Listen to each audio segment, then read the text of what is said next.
Good evening, good evening, good evening. Welcome to the Real Precious. I appreciate you guys for being here. The guys are here, they're ready. I think they were this way yesterday too. So I'm glad that you guys came back. I appreciate you so much. We are going to get started. I see some people are in the chat. Definitely hit the like button as you guys come in. Hit that like button, hit that like button, hit that like button. Let me get the right banner scrolling, child. I'm just like, get it together. Okay. Hit that like button as you come in. Tell a friend to tell a friend to tell a friend. We're going to have a good conversation tonight. We have a few topics that we're going to get into. If you read the description, you would know what tonight is about. I don't usually do that. But I figure, hey, let's try something new. Let's give it to the people so they come ready to have the conversation. Just, have some perspectives already in queue. If you've also read the description, you would know that I have started my new channel. Okay? And it is called Precious Gems. And what it is going to be are clips of our lives. Our lives are 3 hours, 4 hours long. And everybody don't have time to watch and sit and go through a 3 to 4 hour live. So what it is going to be are clips of the lives that we have throughout the week. So guys, definitely go over to that channel. The link is in the description. Subscribe. Tell your friends to tell a friend. Those people who do like to hear these conversations, yet they don't have the time to sit and watch the entire thing. While I wish you would, look, people got things to do. Okay. I understand you're busy. So go ahead and hit that link, subscribe to the channel. Dating to marriage support. Love. I'm so glad to see you. I hope all is well. Lord, I haven't even said hello to the men on the chat, on the panel, and see how y'all doing. I'm like, hey, Lady Di. It's been a while since she's been in the space. I know that she was away making a baby. She had a baby in the oven. And so it looks like she's back. So it's great to see you. But before we get started with the show, guys, how are you doing? Thanks again for being here this evening. Let us know how you guys are doing. Pretty good today. At work, you know what I'm saying? Same old, making moves, doing that. But yeah, hopefully everybody on the panel is good, and hopefully you had a good day. We're gonna have a good conversation. Yes. All right. Coach Ferg, how are you? Looks like you're on mute. Is that better? That is better. Yeah. Oh, how's everybody doing, man? Doing it's been good. a beautiful day, man. The weather's nice. I cut my grass in the front and planted some seeds and put together my fire pit. So I'm getting ready for the nighttime romance time. That's how I do it. Say, let me move. Let me do it while it's nice, I know. My wife, she got out there and put some screws in. She felt like she, built the house today. So I let her put 3 or 4 screws in. Okay. But yeah, it worked out. Just need to get in there a little bit, you know what I mean? Yeah, and then when it's all done, she's gonna be like, guess who did, such and such in the bed. Y'all did all that. That was all me. That's her first phone call. Hey girl, I did it. I said I called it out. You right on that. I called it out. I can't be out in this yard, y'all. I don't know what's wrong with him. So believe me, she put you in there. Okay? She like to get in my way though. She can't leave you out, but for the most part, she going, take a little bit of credit for it. She already sent the pictures to the besties. All right, Coach Ferg. Hey, Sean, I'm sorry I didn't see you in the back, so thank you so much for being here, love. It's all good. It's all good. How you been? You better? Got some rest? I'm well rested. Good. I'm well rested as well, so it's all good. What's up, fellas? Salute to you all. Good, bro. All right, Uncle Rick, how you doing this evening? I'm good. Ready to wind this week down. Anniversary next week, so. Oh man, shit! Salute. The anniversary. Thank you, man. Yes, sir. We're going up to see. I was gonna say, you guys doing anything for the anniversary? Oh yeah, we going up to see Kendrick. We're going up to see K Dot on Saturday. Okay. Kick it up there. Yeah, kick it up there with my niece. Just. How many years does that make? This is 2-5. This is the shit, silver. Nigga. That's the Grand Marshal right there. You get your Grand Marshal hat. Salute, brother. That's the big 2-5. Caught up with our pain, didn't he? Yes, sir.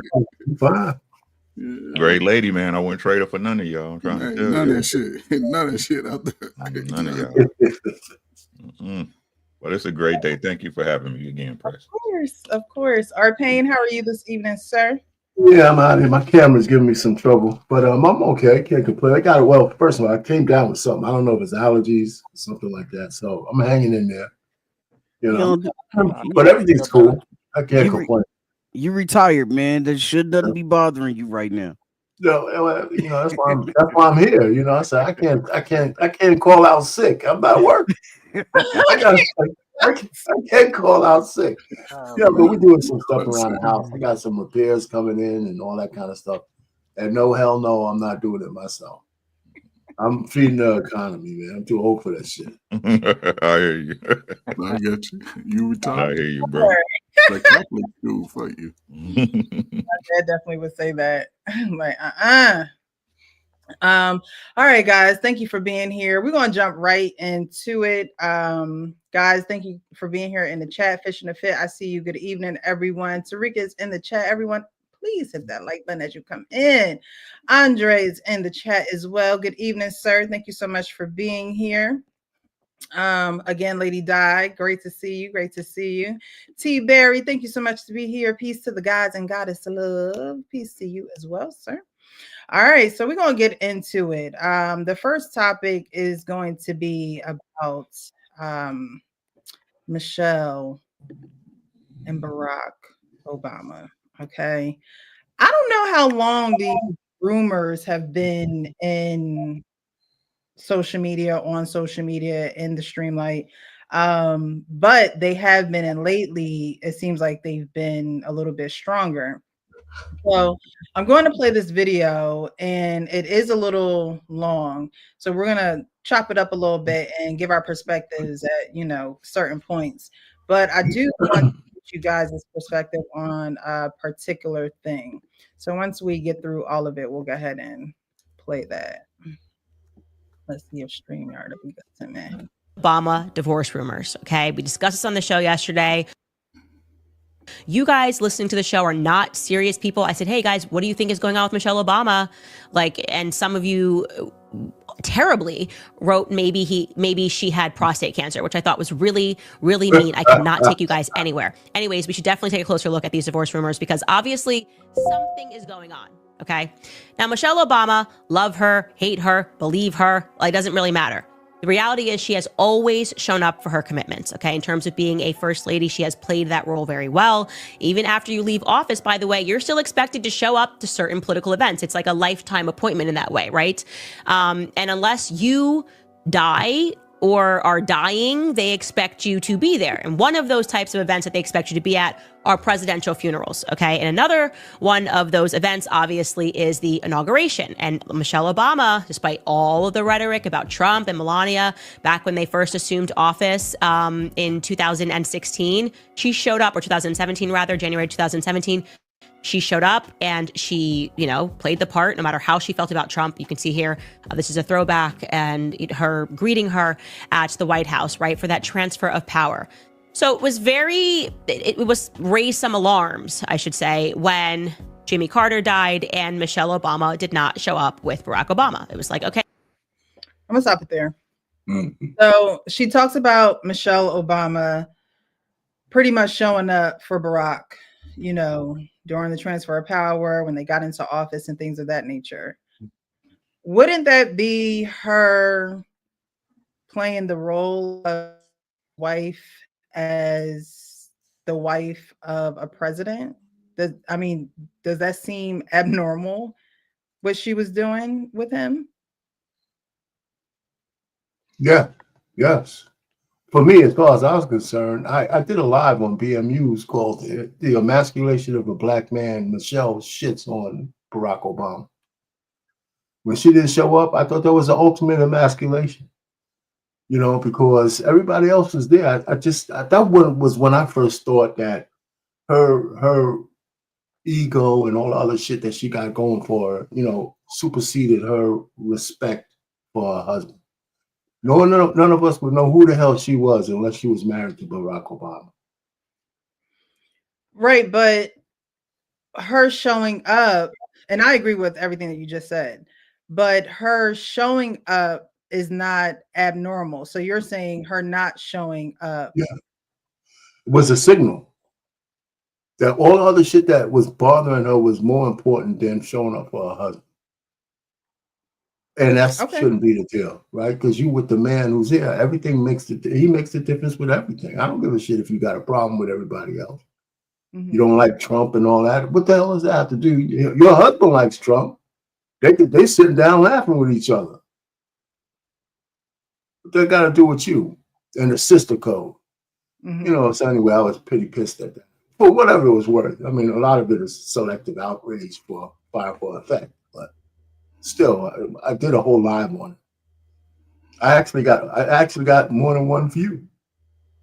You know, Precious, the point that you make, you know, everything she did was right on point. She did it to script. You know, her initially, him getting into office, his political career, he raised 2 children, showing up, you know. And, you know, our pain brings up a very interesting point. He threw the dagger straight in when you asked the question. So, but to this point where she's doing now, man, now I got to look up to Rick and our pain. You know, they made it to the top of the pinnacle in America. And I heard on an interview talking about men having bedpans with Tracy Ellis Ross. So, you know, it's just sad that, you know, you do that and you at the top. And now you sort of, because Barack, he's still going to be hot in them streets. He going to have to apologize. He going to have to come talk to the brothers, though. That shit he did at the election, he going to have to, if she divorced him, he won't. He won't. Talk to him. He won't. Well, he going to have to hide over in that library that they spending all that money over on the south side of Chicago. But, I mean, yeah, if she leave him, man, it'd be sad, but then she'll just be, I think it'll be expected. That they divorce? Yeah, I think it's expected. Yeah, it's I mean, let's be honest. How many of us can say we didn't see this coming? I can see it now. Right? Before this, right? Before this, right? How many of us can say we didn't see it coming? Because the truth is, right, in our demographic, right, the default is when it no longer benefits me, I don't have to do it. Ooh, sisters all day, every day. She receives no benefit from it anymore. Smiling, you know, playing the Stafford wife, right? She receives no benefits for it anymore. Why would she continue to do it? Ooh. And she ugly too. I ain't gonna lie. She's not a pretty woman, sir. She's an ugly man and an ugly woman. I'm saying, wow, Michelle, she's so wow. Well, that's what I was referring to, and maybe I didn't word it right or it didn't come out right. But her being with him is not abnormal because she's his wife and he's the president and she's supporting him. But as we go further in this interview, you'll see how, and everyone has already seen, how she hasn't been there with him, which is very abnormal because it's like, okay, you were okay playing this role. You know, it makes you feel like it was a role that she played. And so many Black women were like, oh my God, I want to be like Michelle and Obama. They always say never make a relationship your relationship goals because you don't know what that relationship is going through. You just don't. You know what I mean?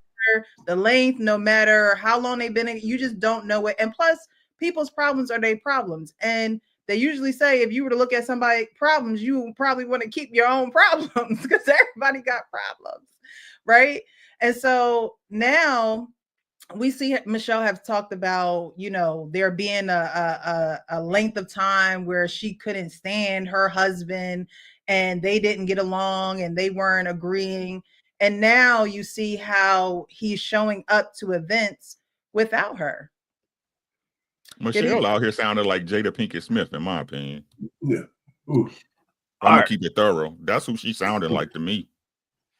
All right, so I guess I'm gonna be the voice of objectivity on this panel. I agree with y'all, right? But I feel like there's also other things at play here.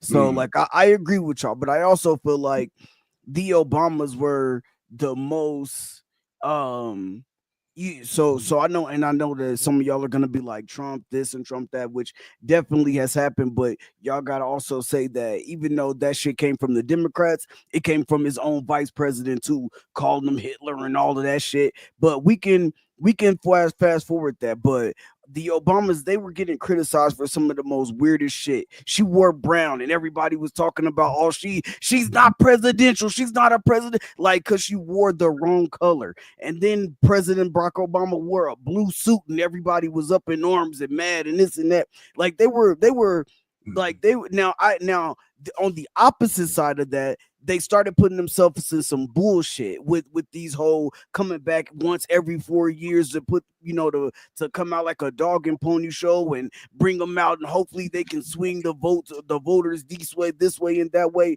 So I'm gonna just say that just so we have a clear understanding that there is some objectivity up here, regardless of what side of the panel that you fall on with, or side of the stream that you fall on with that goes.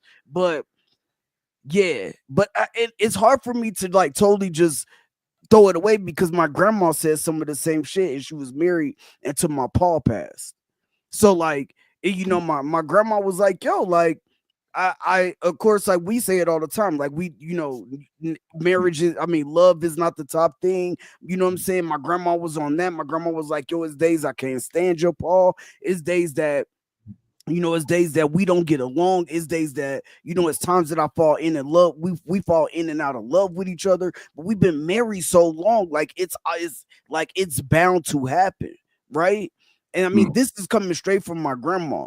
And then when I heard Michelle say it, it just reminded me of what my grandma said. But my grandma still understood that there was a duty to my pa, and she held him down. And like my pa got his leg cut off, and all that stuff, going through liver problems and kidney problems. She still threw him through all that to the very last breath. You know what I'm saying? Even though she felt at times, yo, like, this marriage shit is crazy, but I know with the commitment that we made to each other, and we're gonna hold each other down to the end. We're not letting our kids come between us. We're not letting the outside world come between us. We're holding each other down, even though it's not easy every day, even though we might not like each other every day. And yeah, like I could understand. And so yeah, I mean, I just feel like she, it's just to the point to in the political climate, like, where the shit is just crazy. And so yeah, man, that's just my opinion.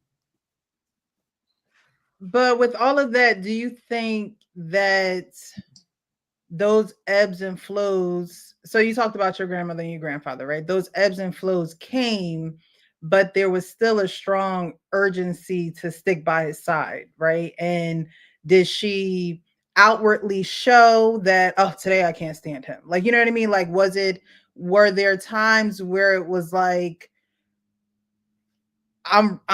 everybody can see that I'm detached. You know what I mean? Or was that something that she would keep to herself? Like, you as her grandson, like, did you know when she couldn't stand him? Nah, I never, like I'm saying, I never knew, right? Of course, but Right. she's also, I mean, yeah, but of course, like I didn't know. I was a kid, yeah, You weren't and supposed to know. she wasn't, and we came up in that time where it's like, you a kid, stay in the kid place. Once I got older, she talked to me about it and told me about it, because she knew it, eventually, like, I'm gonna be married. You know what I'm saying? Right. Yeah. And so she like, yo, you gotta be in for the long haul. You know what I'm saying? You can't be in it to just get in there. Don't think that shit's gonna be sweet all the time. You know Right. what I'm saying? And so yeah, so I think that it was more along the lines of that. But when I was younger, yeah, I mean, my grandma, I think my grandma from the South, so she one of them talkative ass grandmas. You know how that go, right? And so they just be talking, talking, talking. So yeah, I mean, like maybe every now and then, like if she was talking to one of her sisters or something, but you know what I'm saying? Other than that, like that, it didn't go far. You know what I'm saying? Got you. Got you. Got you. Got you. Welcome. Welcome. Welcome. Okay. So yeah, I just wanted to make the distinction.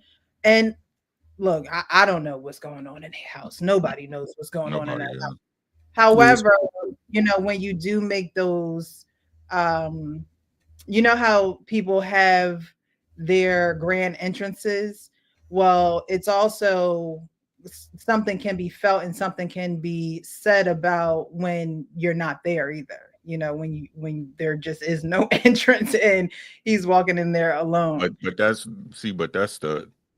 part of the burden of being a couple. Y'all tied to each other. You see what I'm saying? Like, you don't see me without her. You know what I'm saying? That's just part of it, right? And what Frank talking about is about the lies in marriages. You gotta lie. I'm not liking you today, but I can't treat you some kind of way because I'm feeling some type of way. You understand what I'm saying? You gotta lie. You gotta lie. Yes. A little bit.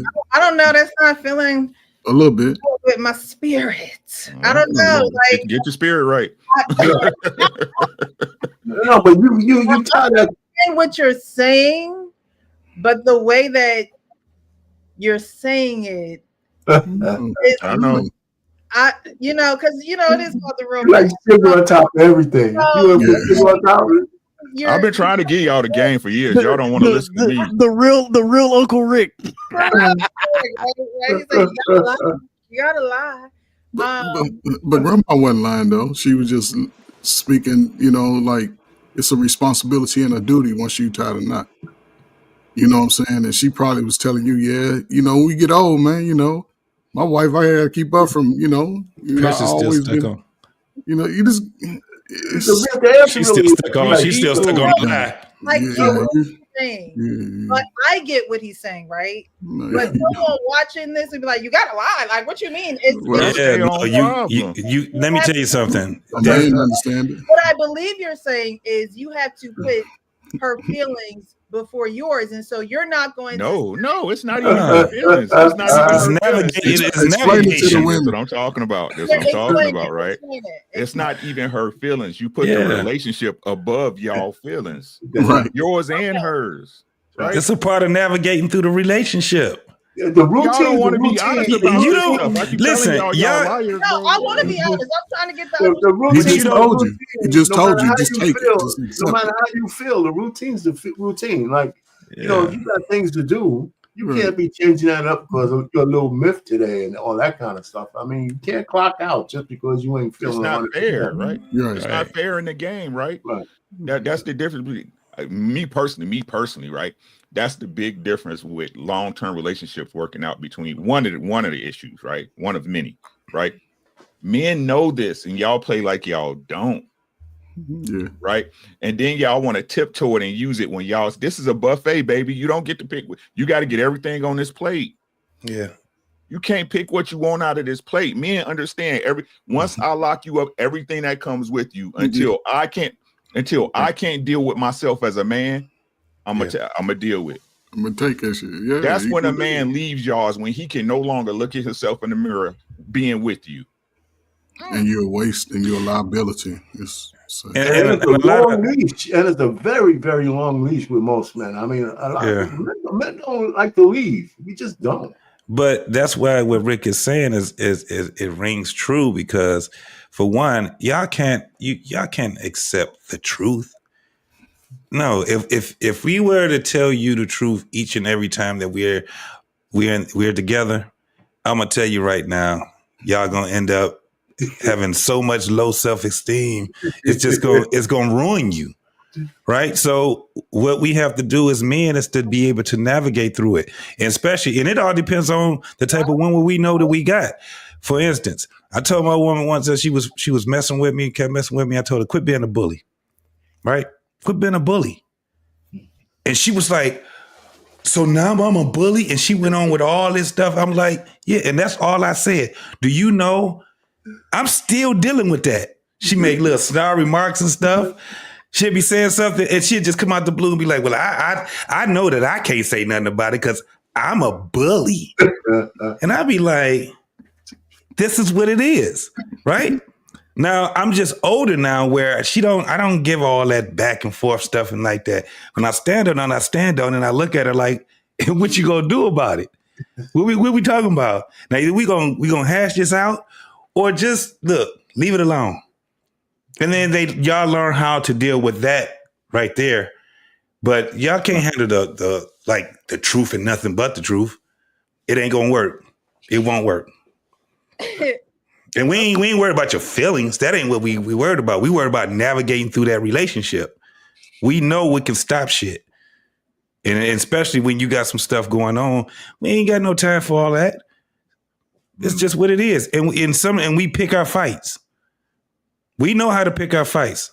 At least, my generation, most men that love their women, they know when to pick their fights. That's just what it is. Mm-hmm. We love y'all for real, though. Yeah. We love y'all for real. Hey, and then you go and say low self-esteem. Jesus. See, she can't accept the truth. Like, how should you have low self-esteem? Yeah. Man, because y'all are not perfect. Women are not perfect, man. You people. We people. We know this. We know it. And trust me when I tell you, you don't want the full truth. You can't handle the truth. You can't handle it. You can't handle it. It's just we like can't handle it. Y'all can't handle it for real. Just like when if you want a man to be a man and you out there. Like, we're all human, guys. It is very uncomfortable. We can't handle it. Y'all can't handle it, okay?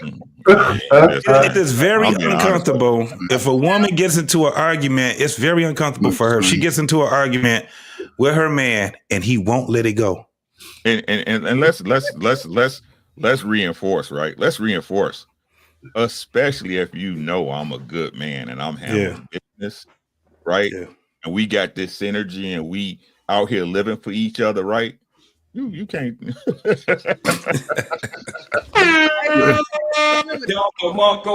you can't. I'm gonna destroy your entire world. You gonna hate me. Like, it's gonna be bad. You gonna hate yourself. No. I agree. Everything's cool. It's cool. Don't even worry about it. All right. We're gonna get back to, you know what I'm saying? We getting You going part two?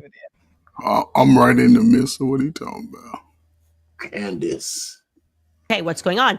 And I think they said that she was overseas. I actually don't remember what their excuse was. And people online were going, no. There's like a divorce happening. They're separating. And I ignored it because that didn't really make sense to me. I was like, okay, guys, it's plausible that she did have some commitment where she could not make it for Jimmy Carter's funeral.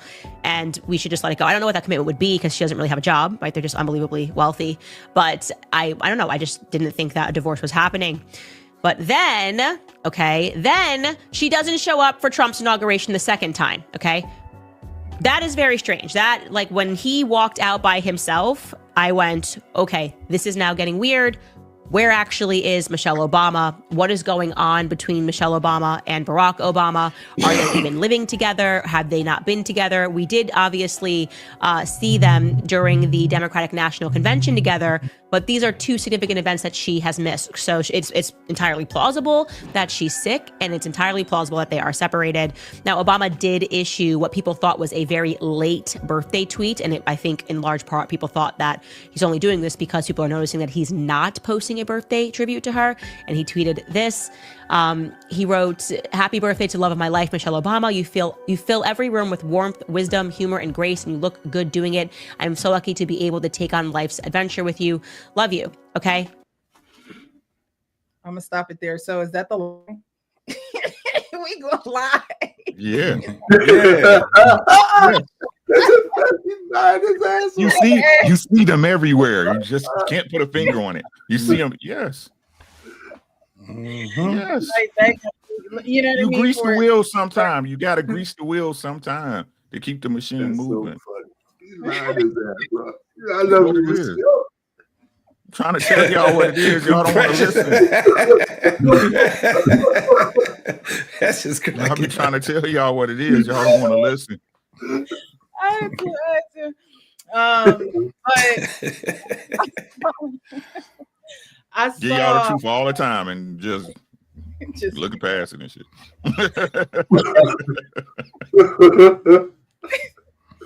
So I saw an interview with Michelle Obama. She talked about the rumors of the divorce, and she goes, well, how dare I make a decision for myself? Did you guys see that when she responded back to? Was this on her podcast? I believe so, with her brother. Yeah, that's her podcast. Yeah. And You ain't got no clip of that. I like to hear that. I can definitely get Michelle it. out here. Hey, Michelle out here like a strong black woman. Oh man. When I What heard up? that, I said, Shout out to Bessie. Messy Michelle. Yes. when I heard that, I said, wow, like some things are just so hidden in plain sight, you know? And for her to say, well, you know, am I wrong for making a decision for myself? Now, Oh, shit. whatever the decision is, you would think that she would say what that decision is, especially the most important decision you made. One of them was marrying your husband. And so, Cheese Club. you know, why wouldn't you name those decisions and name why it was more important for you to make those decisions rather than the ones that come with the wife of Barack Obama? Go ahead, Uncle Rick. Great point. But I got a question. Why would she even answer it that way? Exactly. Right. There you go. Right. Absolutely. Y'all see what I'm talking about now? Right? Why would you are the ex-president, you are a former first lady of the United States. Top sister in the country. Top woman in the country. 8 years. Why straight. is she answering it like she trying to go get bottles after work? She sound like she met up with Chiquita and them over on. It's over with. It's over with. We all saw. I saw it coming. Damn, it's fucked up. No. I got some It's hope. over with. Like I said, it's crazy to me how people don't understand disrespect when it come out of their mouth, but when it come out of somebody else's mouth, they can see it right away. Mm-hmm. She's disrespecting him. Right. In front of the whole country. What he say when they asked him about Michelle? Well, Michelle can't be with us today. She had a prior engagement. She's doing well. She's looking to see you soon. Yeah, it was, it's his generic speech. Just media speech. Y'all supposed, we grown. Stop playing. Y'all need to stop playing. Come on now. We're gonna talk. Let's talk, man. Let me see if this is it. But this geez, these things just don't put Michelle in the best light. I'm just saying. We're gonna play more of the video and then we'll get to this clip. Great. We appreciate that. But here is what the media is saying. They're saying that the noise is getting louder. According to a report, apparently she was furious to see that Obama was yucking it up with Donald Trump at the Carter funeral. A Beltway insider added that Michelle has been checked out of life in Washington, D.C. since leaving the White House in January of 2017, following Barack Obama's second term, and also noted that despite the fact that Obama's main home is in the Colorama neighborhood of D.C., which is a property that they purchased together back in 2017, Michelle Obama reportedly spends the majority of her time at Martha's Vineyard, where they own a massive oceanfront estate. Yeah, the people that tell you all about climate change inevitably always tend to buy these massive, and in their case, $11.75 million oceanfront estates. Go figure. That same source added that Michelle Obama is rarely in D.C., while others noting that when she was there last summer, it was without Obama, and she appeared happy and she appeared content. So it is plausible that they are just living two separate lives, and because they're former first lady and president, they feel as though they can't get divorced on paper. They're happy just living two lives apart. In a 2022 panel, we should also note here that Michelle confessed that she had harbored resentment toward her husband for nearly a decade. And she said, quote, "People think I'm being catty. It's like there were 10 years where I could not stand my husband." It's quite a strong quote, and that's quite a very long time not to be able to stand your husband. I wouldn't be able to stand not being able to stand my husband for even a minute. So 10 years sounds like a very long time, and that's a very strong statement. And Barack Obama later confirmed that it definitely helped their relationship to be out of the White House because they were able to spend a little more time together. So they are now, And you see how he's now also dealing with rumors of infidelity. There are claims that Barack Obama has been involved with actresses, and those actresses are saying that that's not true, but there's something going on. Okay. I'm just saying, it's pretty obvious to me and the rest of the world that she did not show up at the inauguration. And there just has to be a reason for that, right? So that the one part where she says, you know, if they were to get a divorce on paper, do you think that's the best bet for them as far as their relationship is best for them? If these rumors are true, it's best for them to live apart rather than to actually put it in writing that they're no longer together? You know, this is if this turns out to be true and they ride this out like that, it'll be, I don't know, man. It's just so stupid for real. For real, you know. Okay, they live apart. It's gonna look ratchet as hell. It's gonna look ratchet. I'm serious. She's gonna be out here talking about men wearing bad pants. She's gonna be dogging us out. You know, so it's just gonna be ugly. She gonna be leading. If she gets out here and she just goes and she's doing her, she gonna be showing up, popping bottles with all the 304 chicks that want to just party their life away and dismiss the whole thing.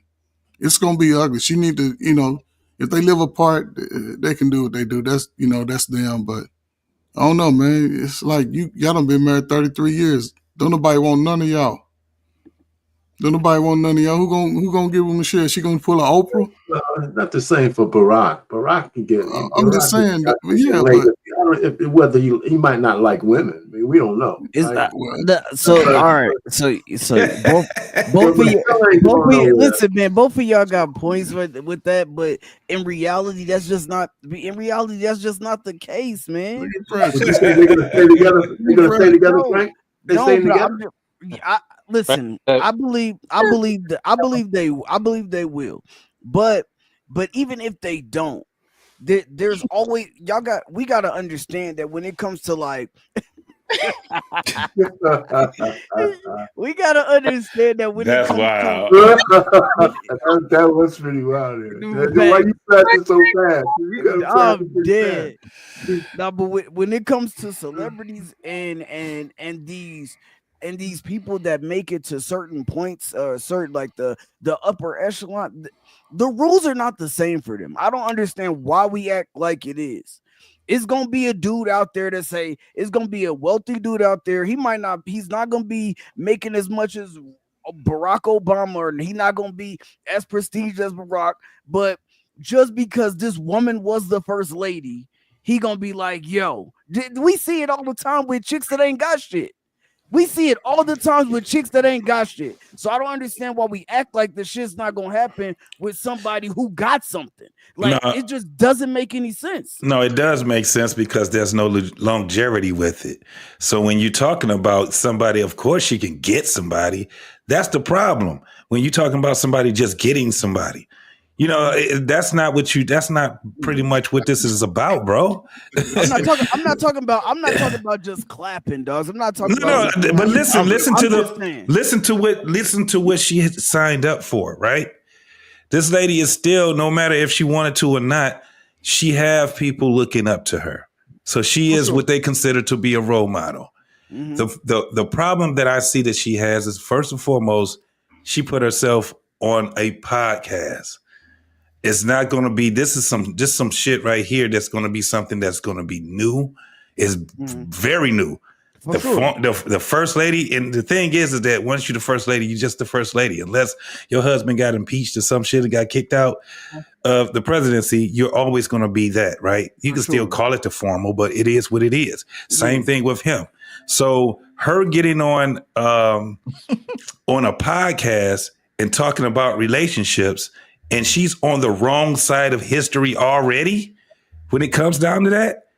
And you got to remember, people scrutinize these type of people. She's already been scrutinized for one, for, I would call it misspeaking, but it was in her conscience when she sat there and called herself trying to be a woman that was trying to get a kinship with someone she was talking to, and she said that, I'm a single mom. Y'all remember that when she said she called herself a single mom? Mm-hmm. She said, I'm a single mom, and then she tried to clear it up. She said, well, I feel like a single mom. Yeah, I remember. This is why she was married and her husband was in the presidency. So her doing that type of speaking, and now the biggest thing that she's doing now is the one she did with Tracy Ellis Ross, right? Yeah, that's great. So now they sitting there talking about single ship, 51 years old, talk about she got younger boyfriends, she ain't never had no kids. It's like you don't realize you're gonna be sitting there at 60 years old talking about so what all of this, what is it all about then? Then you're going to have Michelle, I used to be married to the most powerful man in the world. And then she going to be talking about some crazy shit. So that's why it does matter. Like, okay, so Barack Obama, like, you going to get better than him? Like, I never said that. No, Frank, this ain't even true. This is just me talking, right? Yeah. No. Like, it's Barack Obama. Like, Who after it? Tom Brady? Oh, nope, he got divorced. He was the best at his sport, right? Michael Jordan? Nope, he got divorced. He was the best in his sport. Oh, Jeff Bezos? Nope, best in his business gone, right? Like, who you gonna get better than? The president. You know what the yardstick is, though, too, with that? She's going to keep her last name because that's her whole identity now. Look at Lala Anthony. She's going out, dotting it up everywhere. But she ain't even Carmelo's last name on. And he's a basketball player. All her clout is because she's Lala Anthony. Yeah. Right? Because if she wasn't, she'd be just another nice-looking chick with curves. I mean, she could be successful and all right, but we wouldn't know her as a national name. We did before she got with him. She wasn't no national name. What was her last name? What was her last name? She only went by her first name. She only went by Lala. Right. Exactly. Yeah, but I'm saying, what's her name? Okay, but I'm saying that she only went by Lala. Right. Everybody knew her. I'm just saying we can't downplay. Everybody call her Lala Anthony, right? Right, because right. But before that, everybody was just calling her. Yeah, Lala. but she stopped being Lala. She stopped being Lala, and she became Lala Anthony. Right, that's a form of respect because she was a married woman. Give it up. You can't. No. Should be true. Am I tripping? Okay, I'm about to say. Okay, all right, maybe I'm tripping. Frank, no. To your point, no, they're tripping. Frank, you're not tripping. They're tripping. She was Lala. She was on TV. I know she was. She was on hey, one Frank, of the most popular blink if your girl listening, bro. He fought for Lala, didn't he? He was fighting for Lala. Listen. I just want to make this very clear, man.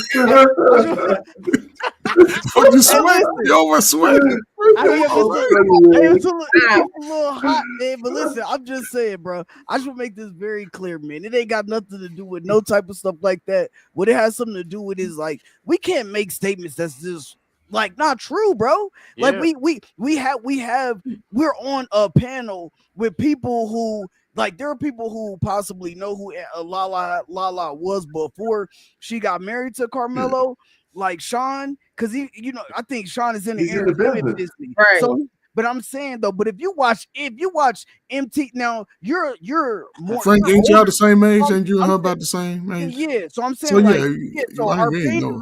You're a little bit older than me and things like that. But if you didn't come up watching MTV videos, BET, then okay, you wouldn't know who Lala is. But for the people, the generation that grew up with MTV, BET, and all that shit like that, we know exactly who Lala is. And can I say this? Only reason you're sitting there saying that is because you're sports fans. Some people don't know who Carmelo Anthony is. So let's be clear on it. All right. Okay. Lala Anthony had a bigger name than but Frank, it was just a time. Frank, I understand what your fight is. The point is, that she gained a whole lot more fame when she married my man. Okay, so this is that. Okay, so that's true, but you didn't say that. That's the only point I was trying to make, Frank. That's the only big brother. But you. Hold on, I wanted to play this video. God. Listen to what she says here. Well, I couldn't have gotten through 8 years in the White House without my big brother. But you talked me into supporting his run. And he was smart enough to know that he needed to come to you and sell you on the idea. Everything happened so fast because Barack went from a state senator to a U.S. senator. And next thing you know, people were saying, this guy should run for president. You were like, no, not doing it. Yeah, I saw some of that. So, I mean, did she ever want to support him? Like, you know what I mean? Like, she did a good job as first lady. You got to give her that. So she was playing the game, but she did a good job playing the game as first lady. She took a lot of shit, but she had some good stuff. She didn't really do shit. Well, what as first lady do? No, she ain't have no calls. She ain't have no calls or nothing. Well, that's not true. Well, what she do? I ain't know. The only thing Michelle's job was to look good. I ain't gonna say look good, right? Be presentable. She had that kids shut the fuck up. That was her job. We got a whole bunch. She got some flack for that, for having kids eat right and shit like that. So I knew she was doing that. I mean, but as much as first lady, they didn't do shit. And they fatter than ever now. That was like just say no to drugs. That was Beyonce doing the dance. We ain't trying to put some extra shit on Michelle Obama, man. She does what first ladies do. Man, they pushed in that. I can see her brother. He was. I can see why they pushed that old agenda on us right there. Her brother's. He started out smacking his lips. So I went to Burma and I didn't know no Michelle, whatever her name was. I mean, listen. She would have been. What's her last name? But the fact that she married Barack Obama put in a whole. Girl, that ugly guy talked about Coach Ferg. You hear what I'm saying? In the back of the bus. Her and her brother look like twins, didn't they? She gets a divorce. She could have been front by the bus driver. She could go past the front seat. Like such a little glass. You shit, Coach. I'm just saying, I got questions. That's all I'm saying. I got questions. That's all I'm saying. Yeah, I mean, it's not it doesn't set a good precedence for them at all. It just told that whole thing. Y'all remember the little video they did? I think it was the Aaliyah video, or they had a video and they had all these damn people that were married. And they had this thing of relationship goals. They had Barack and Michelle. They had the Anthonys. They had the doggone Smiths, Jada and Will. They had all these people that was together. It's a video that they had, and I think it's the Aaliyah video. I'm pretty sure, or it was something else. But I just remember they had all these couples, all these famous couples that were together, and they had all these relationship goals. What happened? They failed. All of them. Every one of them. Precious, you asked the question, should they go ahead and put it on paper? While I don't agree with that, I think they should, because she can't really have a life without that.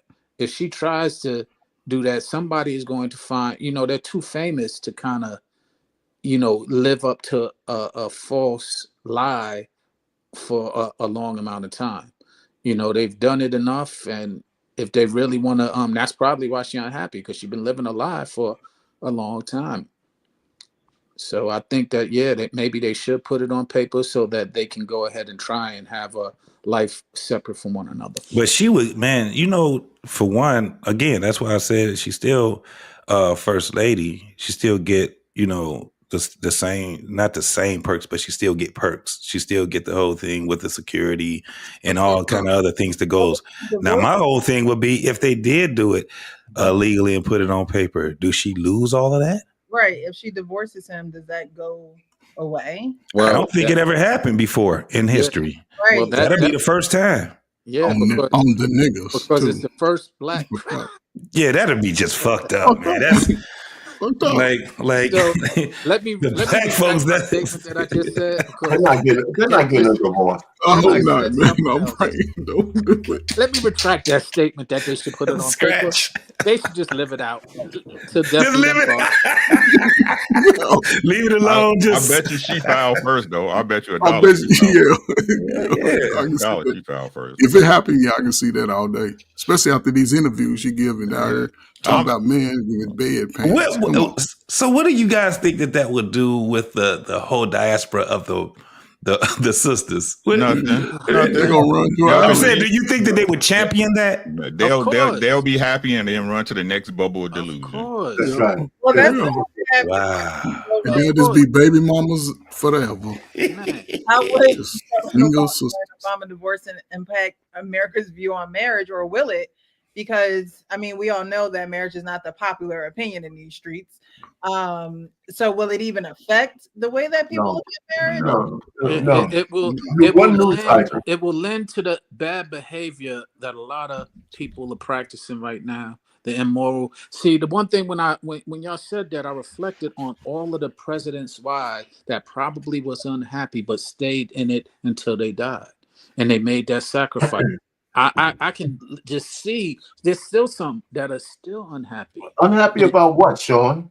Unhappy You're about unhappy about being able to do anything you want in life as a first lady? What you unhappy about? well ask Hillary Clinton that. Ask What Hillary are you Clinton. talking about? She wasn't unhappy either. Ask Hillary Clinton that. I don't That's know why crazy. they're unhappy. That's crazy when you think about it, bro. Like, Yeah, that's wild. But this is the thing That's about Hillary. Hillary still played the game, and you got to understand That's the my difference point. between the two. Hillary was still a politician, also, so she was a politician. She loved that game, right? She loves the game. she love it more than Bill. Michelle don't like this game, and she didn't want the game, but she still married that man. But the problem I have is that, damn, it's just a black eye. So when y'all ask unhappy about what, you just answered it, JT. Like, yeah, but I bet you should be. I'm just saying. I bet you she'd be even more unhappy if she do whatever she do. Barack, even if what if Barack say, "I'm not dealing with this shit no more, Michelle," Right? And then he go get him a white woman. I'm not disagreeing. I'm not marrying the shit out of her. But I'm not disagreeing. White women before Michelle. Huh? Oh, baby. No. I'm talking about marrying a white woman. That's not gonna make her more unhappy. Listen, I mean, even I'm not unhappy about. I'm not disagreeing, bro. Like, but we hear people come, we hear entertainers come out all the time and say, like, my life, I got more money, my life is just not the same. I can't go to dinner without people coming up to me wanting to take pictures. I can't just have a normal life. All like my life ain't normal no more. Boo-hoo. So drive me a fucking river.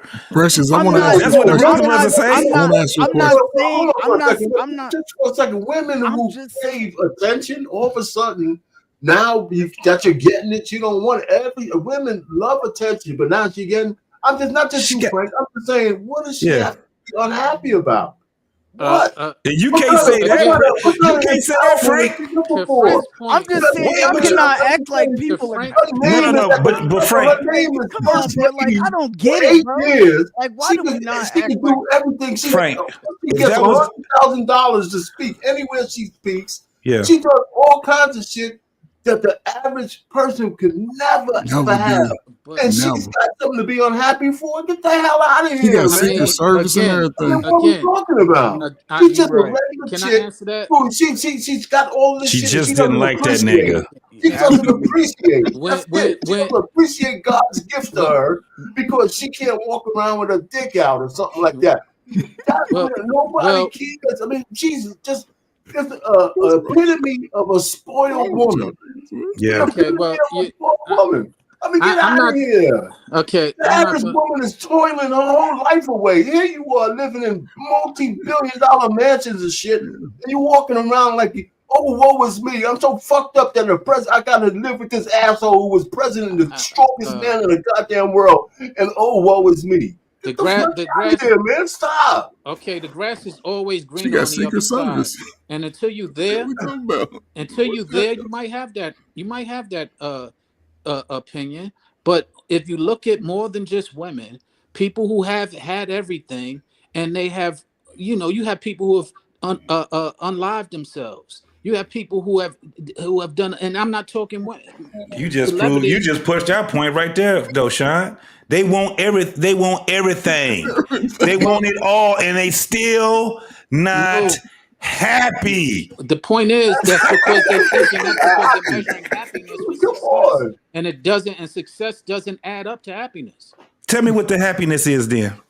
Again, it's to each his own. Yeah, so we talking about Mrs. Barack Obama. Well, what was so bad with her where she has to be at a point where she say, I don't love it anymore. I just don't want to be this. And she got everything that she ever wanted. She wanted to get that man. She wanted him to marry her. She wanted that man to do all these different things. You can't pick. You can't just have a smorgasbord and say, I want that, but I don't want that. You got to take it all. Can I answer the question now? You said, I'm sorry. Go ahead, brother. Okay. What is it that she's gonna be happy with? Obviously, she's not happy with the fame and everything that everybody is looking at and sitting here saying that this is what should make her happy. Obviously, that's not what made her happy prior to her getting it. It was, and she agreed to do it. She still wasn't happy, and she's still not happy. So everything that we see that we think is glorious and fulfilling, obviously it's not for her. So you saying Mowry was right. For the first time that we did on this panel together, I agree with Sean. Golly, dog, for the first time, it is. I'm just saying, bro. Like, I don't get why I just don't get it. And I understand that for the most part, if y'all look at even male entertainers who get it all and get famous, they do the same shit. There's male entertainers out there who go from nothing to something. They get to where they thought that they wanted to get to. They thought that everything was gonna be, and then they unalive themselves, or then they own drugs and get overhooked. Like they do stupid shit once they get there because they didn't realize that the shit that it was gonna take to be there. So yeah, she followed them. She did her thing. She stood by him all the way through, and maybe she didn't know. Maybe she didn't think that they was gonna win that shit, right? They won it, they got there. I'm just saying they won it, they got there, and now the shit is different, bro. You just make it look bad on her part. That's not good what you just said. I'm gonna let go ahead again. I can't even no, because I'm just saying, bro, like at the end of the day, like I'm just saying that people are people. Like you don't. She was a brat. If she go by based off of what you talking about, she's a brat. No, that's not what I. It's not about being a brat, bro. It's about real life. Like when you're like, okay, like I understand that there's gonna be things that change. Like now, okay, like now I don't get the time that I was getting with my husband because his roles are gonna change. He's gonna be here. He's gonna be there. He's gonna have these opportunities. He's gonna be doing this. We're not gonna really get the alone time that we get, like that we used to get, all of those things, like that we had maybe at the beginning of our marriage, or maybe whatever the case. They met in college, right? So, or at the law firm, whatever the case may be. So like, yeah, so like shit done changed and got progressively different now. And now you're getting scrutinized more than ever before in your life. Every little thing that you do, you're getting scrutinized for, and you're getting scrutinized for on some shit just for being black. Like at a national level. Like I'm just saying, bro, like it is what it is, bro. Y'all can say what y'all want, but a lot of y'all wives a lot of people wives, not y'all, but a lot of people wives will fucking crumble under the same shit, under the same pressure. Like there's some wives out here that crumble under less, like low key, like right. See. Right. So basically you saying more money, more problems, right? Facts. Take that. More money, more problems. No. Yes, I do want to ask you. But that is but what you're saying, Frank, what you pointed out, this is the thing that we have a problem with people. They ask for something and then they're not willing to take on the good and the bad of it. That's the only thing that I'm saying. It ain't like this woman sat back and didn't know that she didn't see other presidents and first wives in front of her. She met them hand in hand. They knew what the presidency was going to be about. You know what I'm saying? It ain't like she was just like, oh, this is just something brand spanking new. We don't know anything about this. Were those wives getting criticized just for being white? Were they getting criticized just for wearing a color that they? I'm just saying that they wanted to wear. Bro. You know, come on, bro. We can't act like people Frank, don't got feelings, bro. No, like I'm saying that people got feelings, though, Frank. I agree with what you're saying on that. Right, and the only thing is that this is what I don't understand. Where is the resilient spirit, the shit that she was out there preaching to the young women, black girl magic, and all this stuff that she was saying? It's weird to me when people can't even take their own advice. That's all I'm saying. So when you're talking about something, as I can understand, this is why you got so many people that will fail when they're right there at the brink of success, right? And they will fail. And a lot of times what they don't tell you is that they're failing because they're scared for the success, because there's a lot of responsibility that comes with that success. And the only thing you can do is just live your life in that. To crumble and say, I forget it and all that shows how weak you are. Facts. But the last thing I got to say is she stayed. How we know? We don't know that she stayed. Right, well, right now, that's what they didn't get a divorce. Look like she stayed. Did they get a divorce? Right now, it's on the fence. You know some shit that I seen? I mean, you know some shit that I ain't heard? Just because you know, just like I do, Frank, just because your ass ain't get a divorce don't mean that you still together. Come on, man. Yeah. Come on, bro. Work with me. Only problem I had was that, you've already gone through the presidency. We 8 years past that. Yeah, your children are grown. The agenda didn't get pushed through. Listen, I can understand the ideology behind that agenda. The second time when he was in office with the LGBTQ, I can understand that. Yeah. And she probably feel like it was defeated. It didn't go through. She saw that the rest of the country, outside of us, big lip, big nose people, are not with that man. The brother fuckers. I'll just use that. The world ain't with that. Shout out to Fantastic. But the thing about it, though, she's already been through the worst of it. Yes, she was criticized about her outfit. Black folk didn't care about her outfit. We was like, man, she looked good with Barack up there.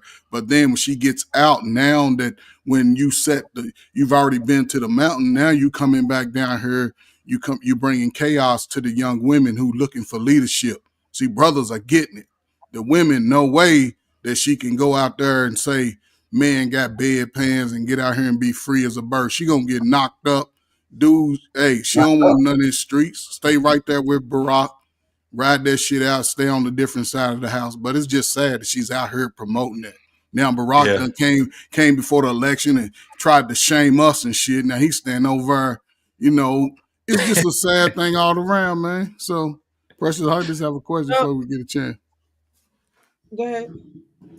So if you listen, all these brothers up here, right? Maybe some other brother. If you, the question I'm gonna ask, I said everybody up here because now the question I will ask: do you want to get married after all this that you've been hearing for the last couple? I don't give a for sure. Okay, so with that, listen. That's what's you up. make sure you hit him up with Rick. Y'all do some, and Rick talk to him for a couple of weeks, months, or whatever. I'll play. I don't know about Sean, maybe for Frank and JT. You know what I'm saying? And make sure it happens.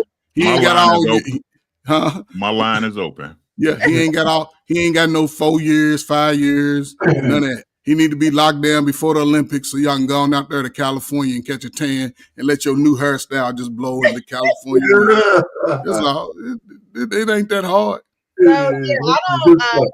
I don't subscribe to what people have to say about anything, honestly. I don't live my life that way. I was raised right. I have my own beliefs, and I don't what people say. But the White School Podcast said, so now she doesn't have to put up a front anymore. Wow. She can just be an almost normal person. Not unless she gives away her last name and go back to her other name. Yeah, go back to her maiden name. Take care. It doesn't matter. And that doesn't matter, wife. I mean, she probably will, trying to get some normality, but No, she it won't work. She'll be milking They're Obama. To Will's attached. point, it won't work. The legacy is built. That's There's no her without him. More so that way, right? More so that way. There's no her without him. Yes, that's his wife, him and her, but there's no her without him. She will, but if she get married to another man, people when they see her picture, they're gonna call her Michelle Obama. That's facts. It's the same with Kobe Bryant's wife, bro. You never leave that. You never leave that when y'all been together like that, and people know what it is. That's the difference, right? Same thing. Yeah, it's just a duty. His legacy's tied to her. Everything. Mm-hmm. There's one big difference between Kobe and her. You're right; they don't separate. But she's a widow as opposed to a divorcee. And people still gonna call her Kobe's wife until it don't matter who agree. she get with. I'm just saying, all I'm saying is it don't matter who she get with after this. Like people still gonna call her Kobe. They gonna be like, yo, that was Kobe's wife. But as a widow, you can respect that. Yeah, for sure. It's respected in society, period, right? Because it's always attached to it doesn't matter if she get married. The man that had the highest status is the one you're going to associate her with all day, every day. That's how it works. Arnold Schwarzenegger's wife been married I don't know how many times, but that's Schwarzenegger's wife. You see what I'm saying? That's the highest. That's the highest dude she can get with Arnold Schwarzenegger. Juanita Jordan, she's married again, but I bet you everybody still associate her with MJ. Yeah. Larsa Pimpin. You see what I'm saying? Yeah, there you go. Sean, go over and give him your last name, Sean. Go over and give him share your last name. That's all right. Nah, I'm good. I'm contemplating even marrying in my life. Here we go. Okay, let's go on to the next video. Okay. All right, what's going on, Precious? Let's see. Phone call in, and I wanted to get you guys' perspective on this because this is a couple who is newly married. And is this crossing or is this setting a boundary or being insecure? Zach, me and my girl just got married not too long ago. I'm talking fresh off the honeymoon. Everything's been solid for the most part, but there's this one thing that's been sitting heavy on me. I asked her to change her phone number, not because I don't trust her, but just out of respect for what we're building. I'm trying to move forward clean, a new chapter, new energy. I don't want old flames, no old exes, nobody from the past thinking they got any type of access to her now that she's a wife. And she wasn't feeling it. She told me she's had the same number since high school and ain't trying to change it. Says it's too much of a hassle. And on top of that, she's a hairstylist. Her number is how clients book her, refer her, all that. She's worried if she changes it, she might lose clientele and mess up her money. Now, I'm not trying to stop her bag, but at the same time, I feel like in marriage, certain moves got to be made to show you're all in and to protect what you're building together. Am I wrong for feeling like this? Is it too much to ask, or am I tripping? You tripping. Man, that sounded like Frank. Frank, was that you? You tripping, man. You tripping hard. Yeah, hell no, that wasn't me, dog. Hell no. Hey, look, He's tripping hard, man. Hey, listen, just for the simple fact that even if she appeased him, she could always give the nigga she wants the new number. But we have social media. So this is really I would say that's insecurity as far as I'm concerned. I think he's tripping hard. Facts. In our opinion, it ain't even just that. We got social media these days. If somebody want to find you, they gonna find you. It just is what it is, bro. Like, you know what I'm saying? You got an Instagram. Change your name on Instagram so people can't. You went out. Mute. You muted. Shit, my bad. I was saying. So excited you muted. No, I was because y'all trying to call me. Y'all trying to call me out. Y'all trying to call me out, but I agree with you, R-Pain. I'm just saying we got social media these days, bro. So it's like he gonna make her change all of that shit? Change your Instagram last name, change your name on there. It can't be Boutique by Shantique no more. It gotta be Boutique by Shantique and them. You know what I'm saying? Like now people gotta look for the and them to find you. You know what I'm saying? Like now you gotta change your Facebook up and all this. Okay, like it would be one thing, I guess. Like I don't even know, but it could be one thing if she wasn't a business owner. Like if she wasn't an entrepreneur. Like, you know what I'm saying? Like, but to me, No. like, No, to either me, way. that wouldn't be that. To me, it wouldn't be that. But you know what I'm saying? If he said, "Yo, I'm starting over," you start. Wait, let's both start over. Okay.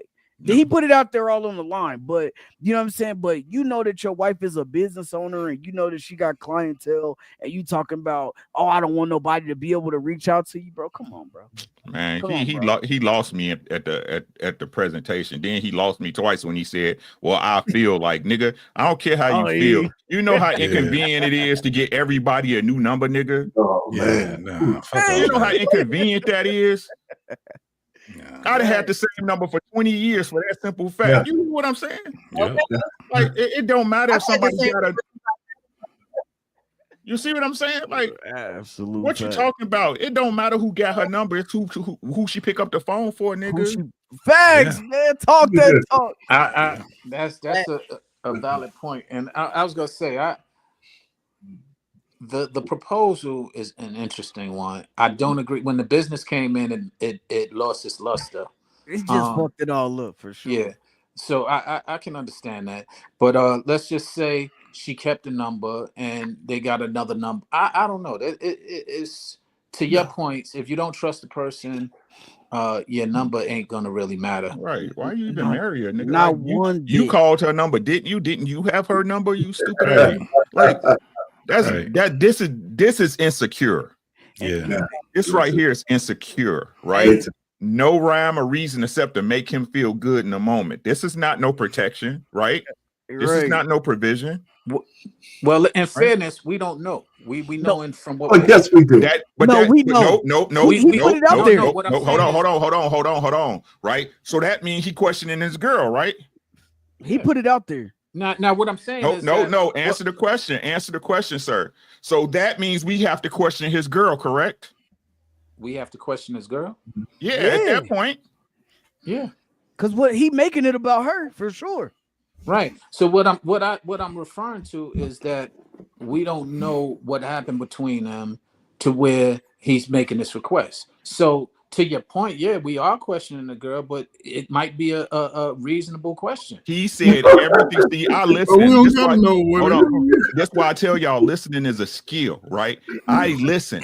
Everything was good in the beginning. Everything's been good since we've been together, right? We've been going rock solid. Ain't that what he said at the beginning? Mm-hmm. It's this one thing that's eating him up. Yeah. Hey, he's not even insecure. That nigga's a dumb nigga. He's dumb.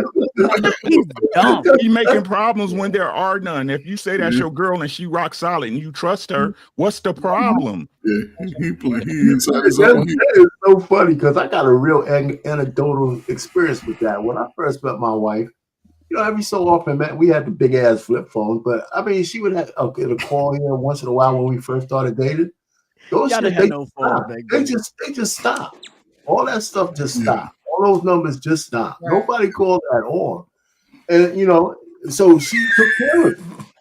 She just took care of it. We had the big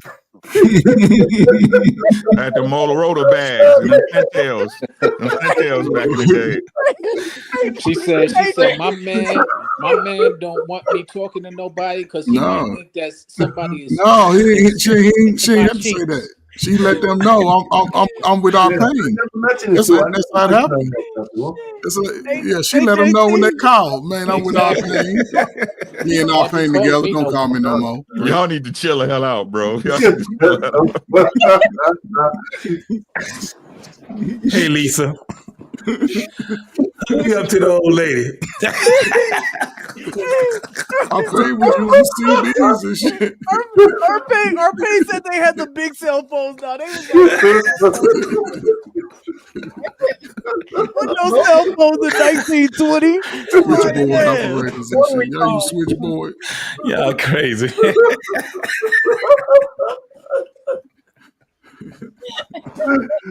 Y'all need to chill out for real. Stop that shit.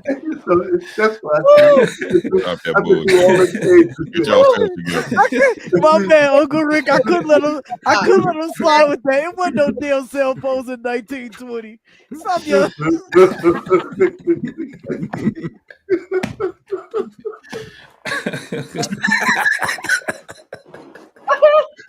Oh God.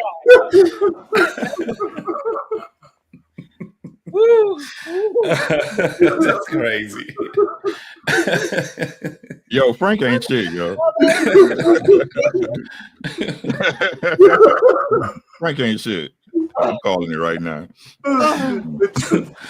Yeah, we know who's to ruin the classroom, boy, with the jokes. We already know. That's why he used to get sent down to the principal's office. Oh, it'll be me and Frank. Every day, dog. Every day I was in the principal's office, dog. I couldn't help it. I mean, like, parent teacher conference, I'd be like, it was my friend Frank. He was the one making me laugh. Frank ain't making you laugh. Who's Frank? Right. Tell me who Frank is. Who's Frank?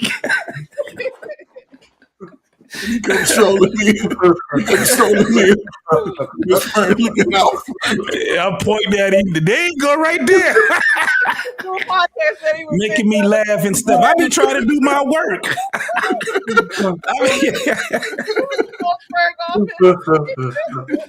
I'm on his ass though. He come on down there and see me. Like that one time that I was doing my work and Frank tapped me on the shoulder and he just started doing stuff.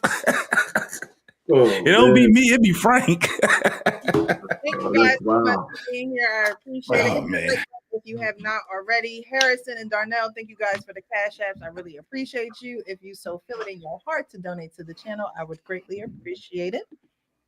All right. So we're going to move on to the next video. Now, I was watching Lapeef Network, and they were talking about men and authority and police authority. And I thought it was an interesting conversation.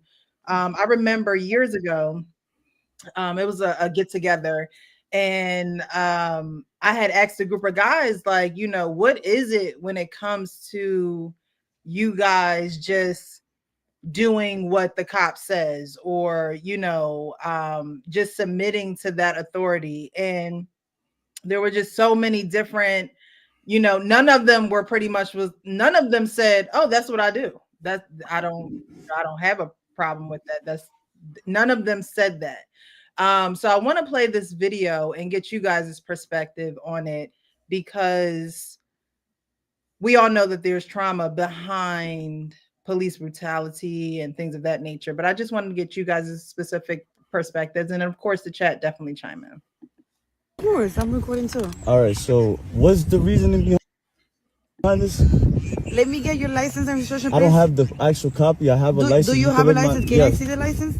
I have a picture. Yes, I'll be able to show you. I'm recording, so right now I can't show you. Yes. You can look it up on my name. No, I cannot. I had to see it. I had to.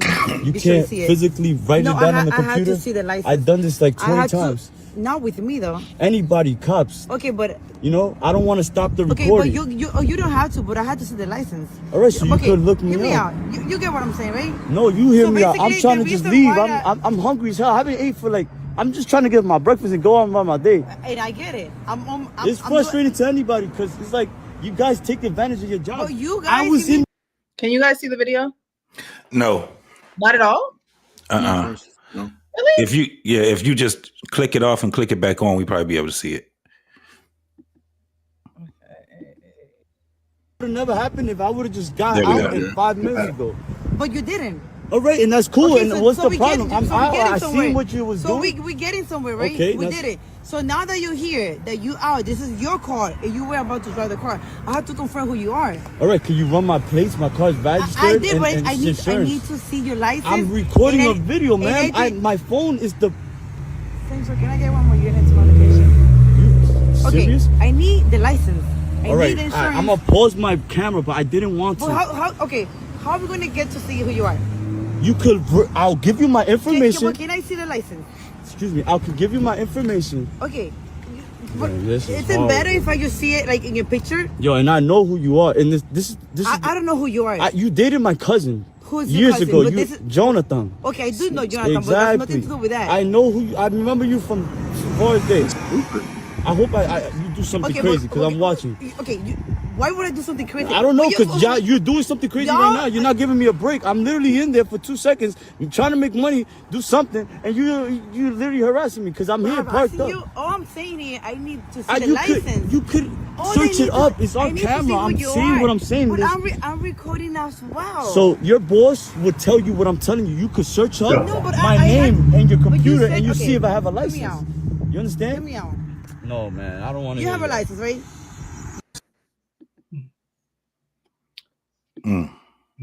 All right. So I saw that video and I wanted to play it because he just did not want to submit to her authority.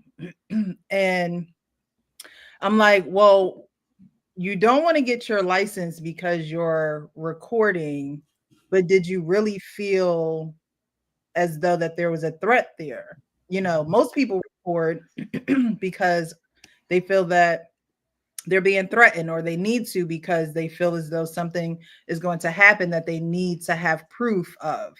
But this gentleman just was not having it. He just, what is the mindset of not wanting to adhere to simple instructions? So, first and foremost, I don't think that she's even capable for that job. It used to be to be a police officer, you had to be at least close to 6 feet, right? Really? Yeah, it used to be, and a lot of places you used to have at least 5'10" was the size. That woman looked like she couldn't handle. First and foremost, she was doing too much reasoning, right? Officers don't do license and registration. He don't want to get license and registration. The first thing you do is you call back, especially being that small. You call for backup. License and registration, we ain't got nothing else to talk about, right? You don't want to do that. Now you're being detained, right? Step out the car now. You don't want to step out the car? Don't worry about it. We about to go ahead and tighten you up in a few minutes. License and registration is all we need. Hear me out and listen and trying to reason and all these different things. That's not what an officer is supposed to do. This is what gets you in trouble. No, you need to get that license and registration. You don't get the license and registration. Now you being detained. Now you done took it a different way. She wasn't following protocol at all. No, she can't right there, JT. And I'm just gonna tell you why. She can't right there. She said in the video, you came out, you got in the car. He was not that wasn't a traffic stop. She seen him coming out of a store, and then she tried to get his license and registration. If you're not operating a vehicle, your constitutional right says that you don't have to give up your license and your registration because you're not driving a car at the moment. It's not a traffic stop. So the person who would really get in trouble for this, and I'm glad that he was recording. Now, I'm not proud of the way he went about it. I'm glad he stood up for his rights. But at the end of the day, she would have got in trouble for that. She could have gotten, if she would have detained him or any of that, like that shit is a civil lawsuit, bro. Like that you can sue her for doing that, bro. No cop can come up to you and just tell you to give you their license and registration when they have not seen you operating that vehicle. That's the thing. Like a lot of people don't know. No, they can't. No, they can't. If you parked illegally, they can ask you for that. Yeah, okay. I'm just talking about if you're not you're right. But if you're not operating that vehicle or you're not parked illegally, they cannot ask you for your driver's license. Yeah, if they don't have probable cause. Right, I get it. And it's not a stop. And it would have to depend on if it's a stop and ID state. If that's not a stop and ID state, then she can't ask you. So let me ask you a question. Can he sue her in the streets? Can you sue her in the streets? No. But so number one thing is this: you don't hold court in the streets, and that's the other thing. You go ahead and go through it. You comply. Give her the license. Right, and so now, right, you're gonna have to handle that in the courts, not in the streets. The only reason, listen, the only reason why I'm giving pushback is because I see First Amendment auditors, literally, this is their job. They do it every day. They have court in the street every day with these cops. Can that man have court? Can he? I'm asking. She No, called for no, backup. I'm saying right. So if you don't want no hot sauce on your burrito, and you trying to get, and if you trying to get to your, and you say that you hungry and all these different things, a nigga that's hungry would have just said, "Here's my license." Yeah. Right. That's it.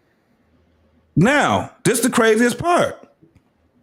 What happens now?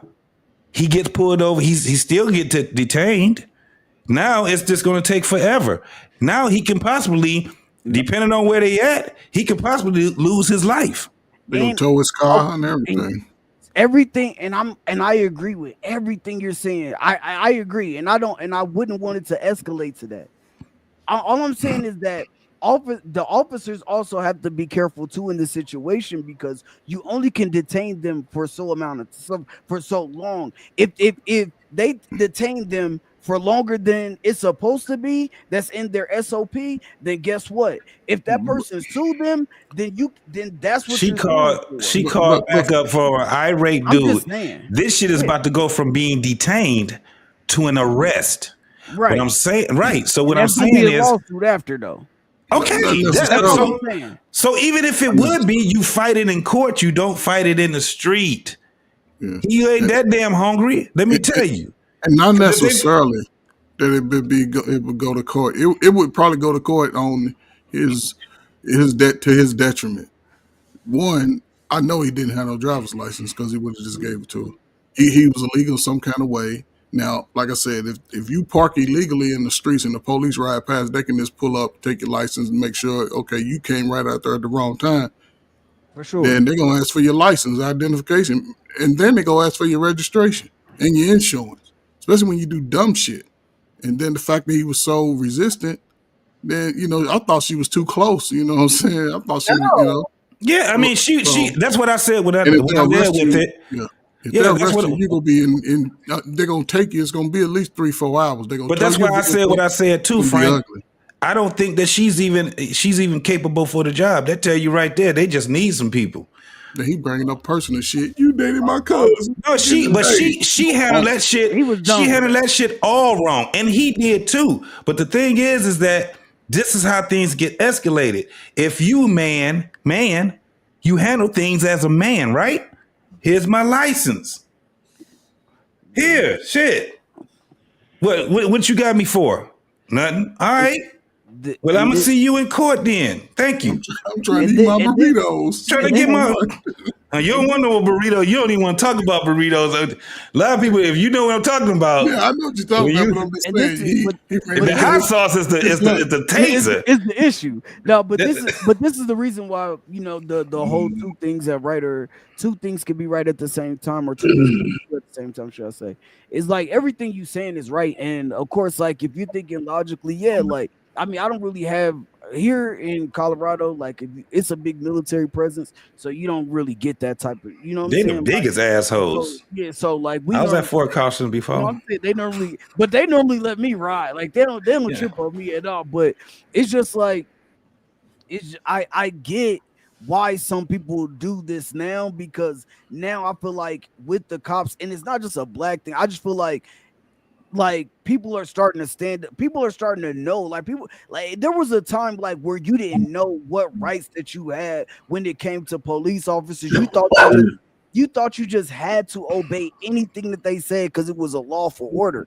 And then you started finding out, like when I think around COVID hit, that's when all these first amendment auditors start coming out, and you started realizing like, yo, like a lot of shit that we thought that was lawful orders is just not lawful orders. And if you say no, like I'm not gonna give you my ID for this, then and they take your ID, then it's a lawsuit. Like, okay, cool. So but you have to get, now I don't, of course I don't want nobody to die, like be killed or anything like that. All I'm saying is like, yeah, like once it gets to that point and then they are like, am I doing, you gotta ask certain shit like, yo, like if I don't give you this under threat of arrest, like are you telling me that you're going to arrest me? All right, cool, you gonna arrest me? All right, yep, boom, you got it on camera. Now I'm giving you my ID. Guess what? Now I'm taking your ass to court because you already told me now that you're threatening arrest on me. Cool. You know what I'm saying? Now I'm gonna give you my ID. I got it on film. You violated my 4th and my 5th Amendment rights. Like it's cool. Like we're gonna go ahead and knock this out. Like, and that just is what it is. I think that people have started watching, a lot of people, bro. If you look at them First Amendment auditor videos, them shits all be Is just it Frank's about audio? Is he? No, I can. Can y'all hear me? I hear him. I hear Okay, him. yeah. But yeah, like you watch them shits, they all Okay, be viral. It just went. Yeah, they all be viral. They all be over millions and millions and millions of views because I'm listen, I'm just saying they're informing the public. So like now people are starting to understand with these police officer interactions what is legal and what is not legal. And when sometimes y'all know sometimes these cops will pull you over and it'll be a ticket and then they'll be like, all right, I smell weed. Cool, get out. Like, damn, like I don't even smoke. All right, cool. But like these are things that people are starting to become aware of now. You know what I'm saying? And so that's all I'm saying. That's all I'm saying. But I agree with you, and I agree that it could escalate to go way further than that, and that's not what I want to see. But I do appreciate that the public is starting to become more informed, and I hope that people go about it the right way, and and do it the right way to where it doesn't escalate that way. But I do like that people are also standing up for their rights. That's what I will say.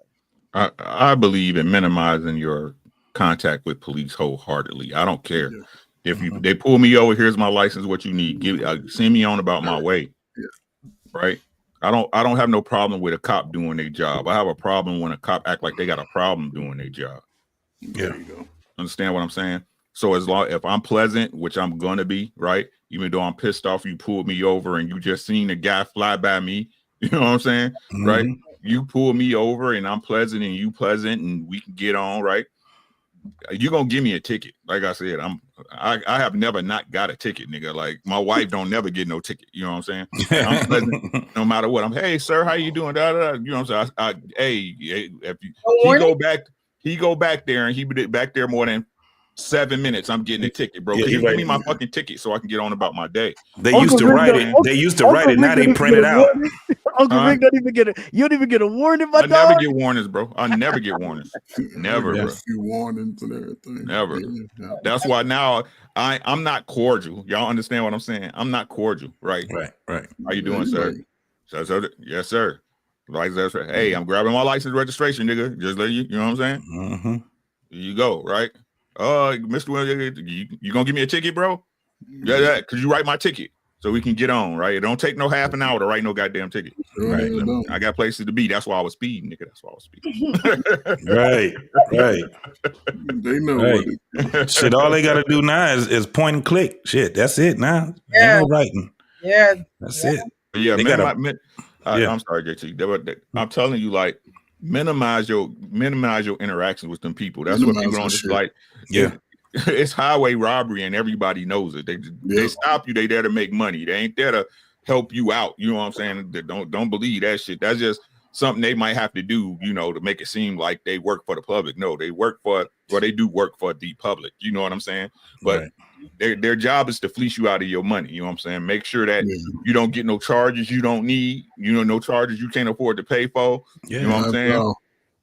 And get on out of there. And like I said, most people, like, I didn't get like 6 tickets since I've been in Minnesota, and I only had to pay for one because I beat all of them because the cops never show up. You know what I'm saying? Yeah. So take your butt to court and fight the ticket. Hey, I want to speak to my accuser. They ain't never there because they think most people go and pay their tickets. Right? You get it dropped and you go home. But what do I know?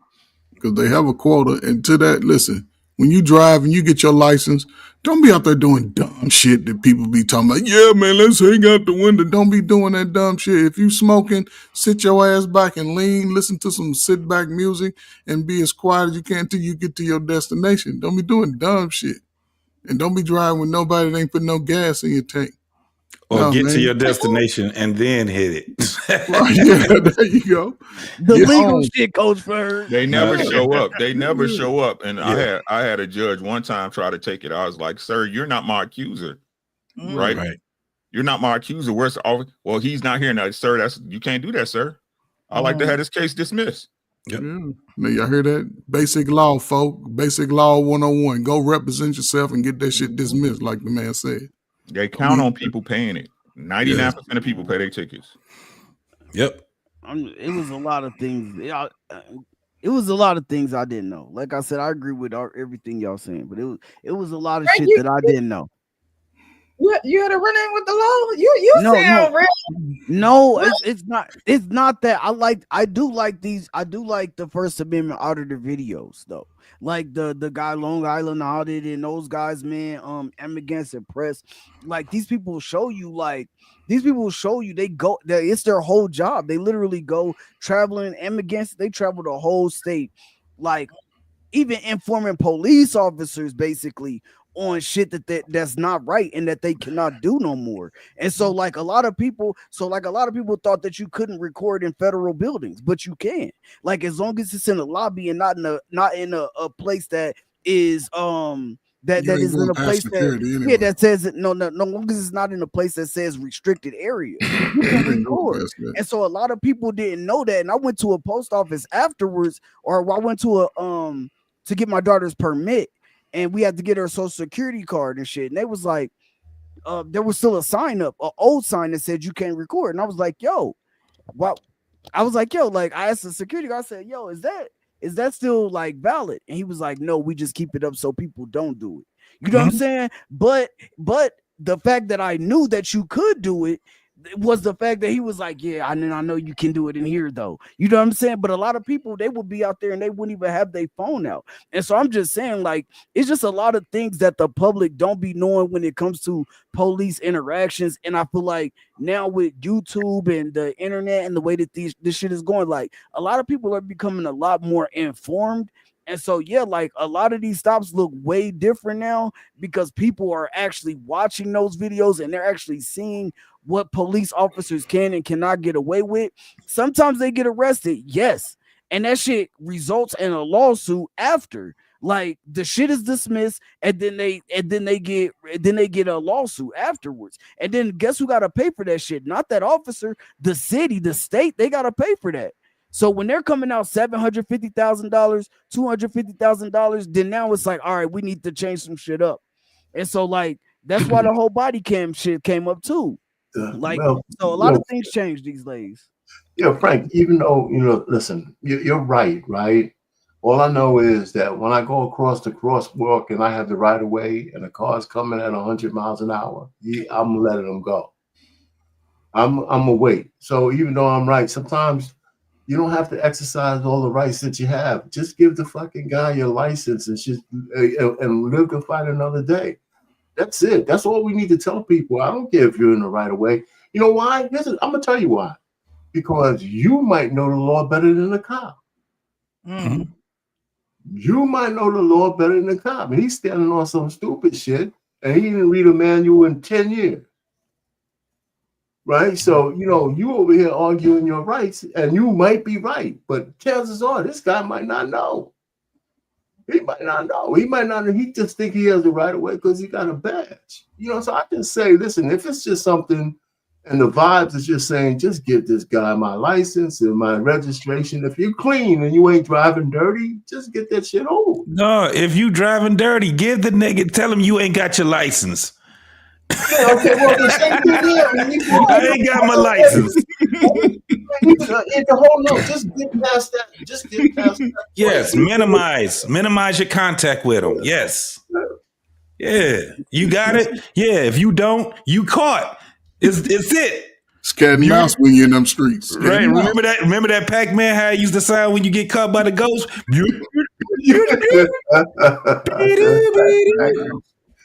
That's it. Game When you ride over. dirty, yeah, when you ride dirty, it's cat and mouse game anyway. Yeah. That's why you have motherfuckers when they driving, they see them lights, them berries come on, they be like, damn.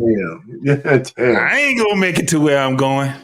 You can't, all that, I'm gonna put it, but I got it on record, and I can just show you my ID. No, license and registration. We ain't about to have that.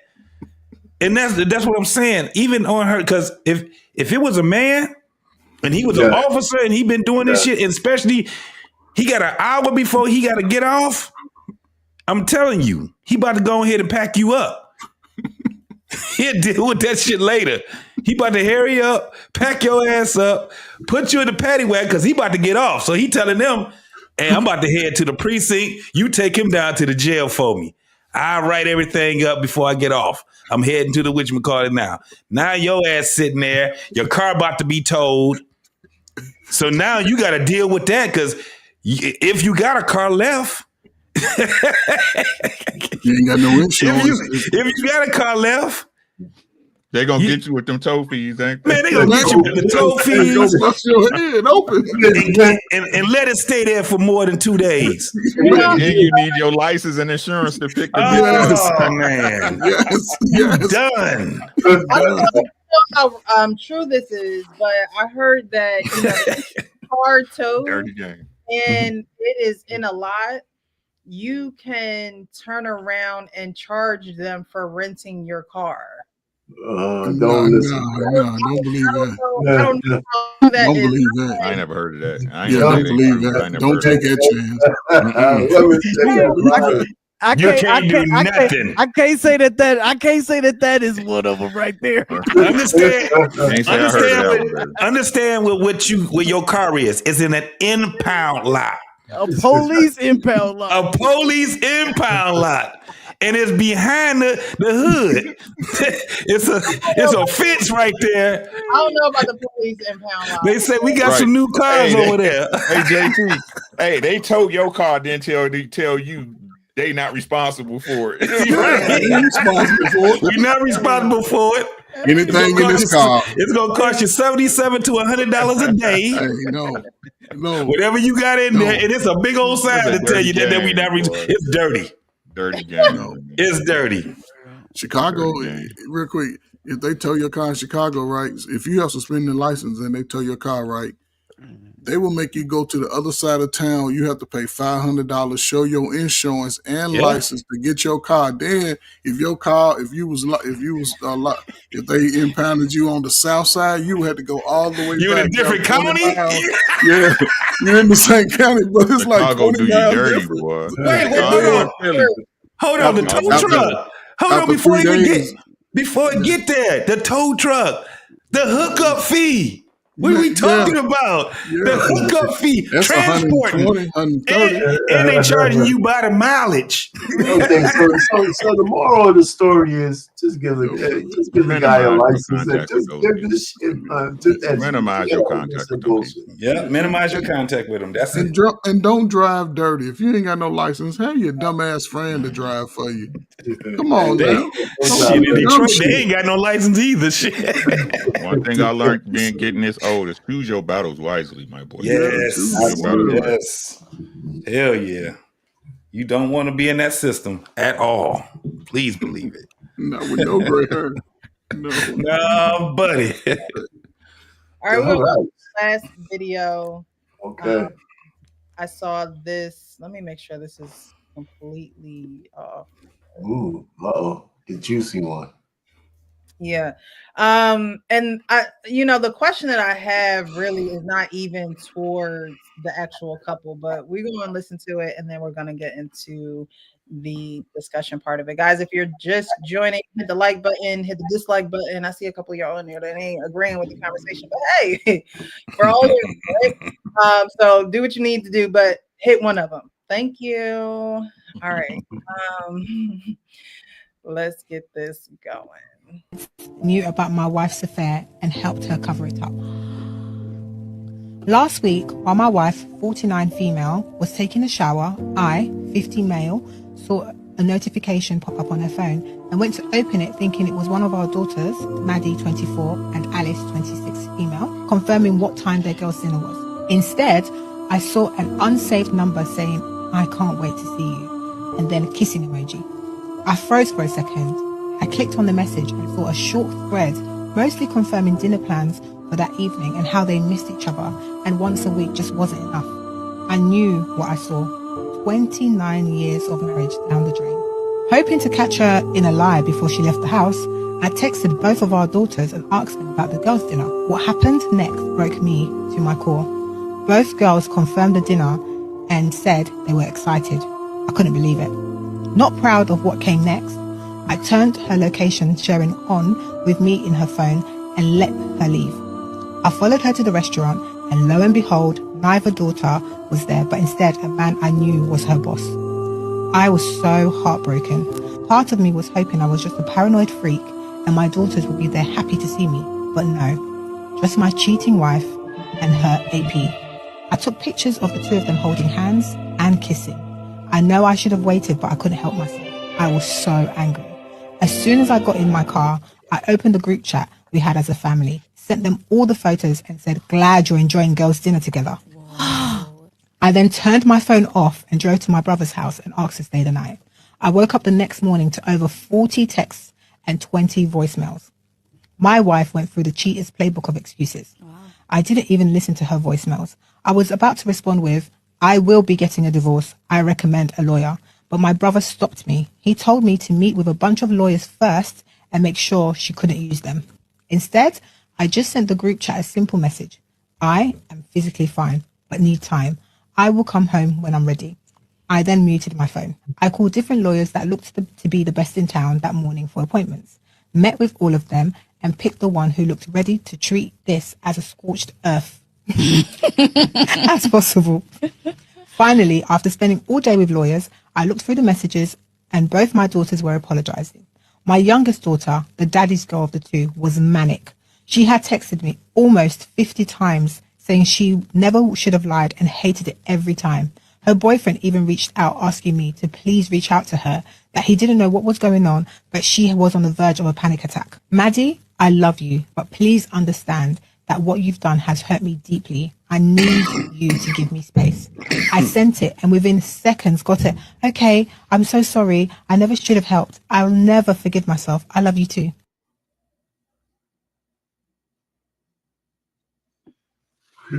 So, story about a wife cheating, but her daughters were in on it.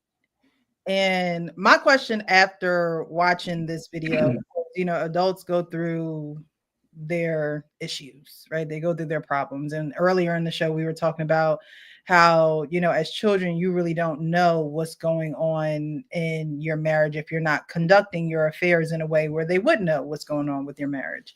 Well, in this one, the kids were in on it. And I don't think that they were young. I think that they were older daughters.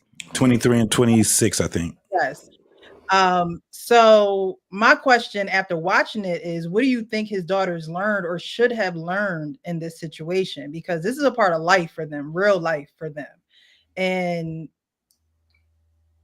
I just couldn't imagine getting a picture of who knows if they even know what the guy looked like, but at this point they know what he looks like. And your dad saying to you, "I hope you guys enjoyed dinner." Well, just think about how diabolical it is that his wife would involve his daughters. I mean, I think, I would now, first of all, I said, is there anything worse than your wife cheating on you?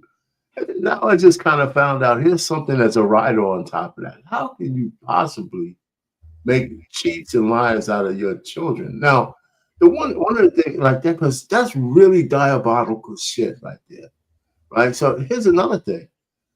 If your wife cheats on you, you have to question the paternity of any kids you have. That's another thing. I mean, I don't care how old they are. I don't care where. If you find out your wife is cheated at any time, you have to question the paternity of the children you have. Yeah. And so, I mean, it's not just the fact that she's, you know, breaking it down for somebody, it's all the ramifications of her lie. Yeah. Yeah, so it's a big deal. I mean, that's why. And listen, and people even try to act like for men that somehow we're supposed to find grace for it. I don't give a shit what the reason is, unless I'm some kind of batterer or something like that. I don't deserve that kind of pain. Yeah. No man deserves that kind of pain. So I just think, and involving the kids. Now, I don't know how he'll probably end up forgiving his daughters because it's really they didn't really ask to be a part of it. No. But I mean, forgiveness in a certain, I mean, maybe after a certain time, but there's no way coming back for his wife. There's just no way. Depends I on what wouldn't. type of man he is, because I wouldn't. don't think I could. I wouldn't. I'm I telling mean, you. even the daughters too. I wouldn't. Yeah, No, none of them. They dead to me. They're I'm dead cutting to all me. of them off. I'm cutting them all off. I'm dead serious. I'm dead serious. They're dead to me.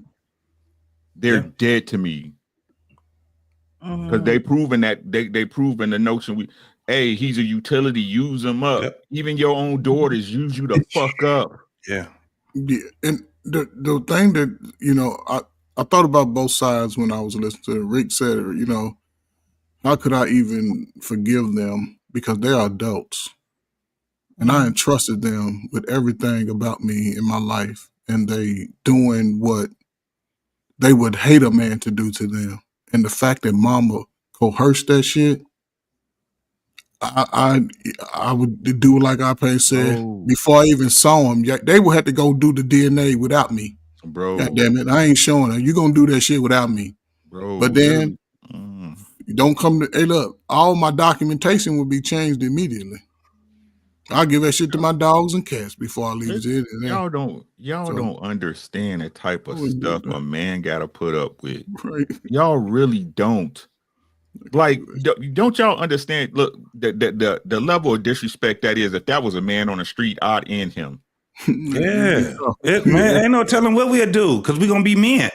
I would end him, right? And this is the part that bothered me, right? Y'all think the daughters learned that from their daddy? Right. They got the shit from their mamas.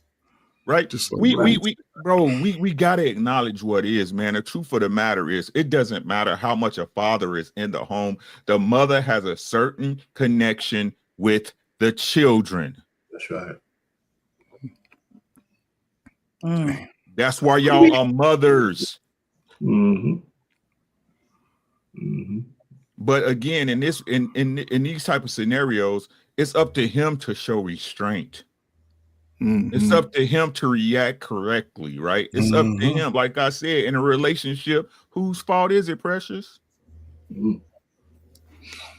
He saw her out kissing the man. You see what I'm saying? I'm telling y'all what it is, right? Man. We keep asking men to be responsible for stuff that's not their fault, right?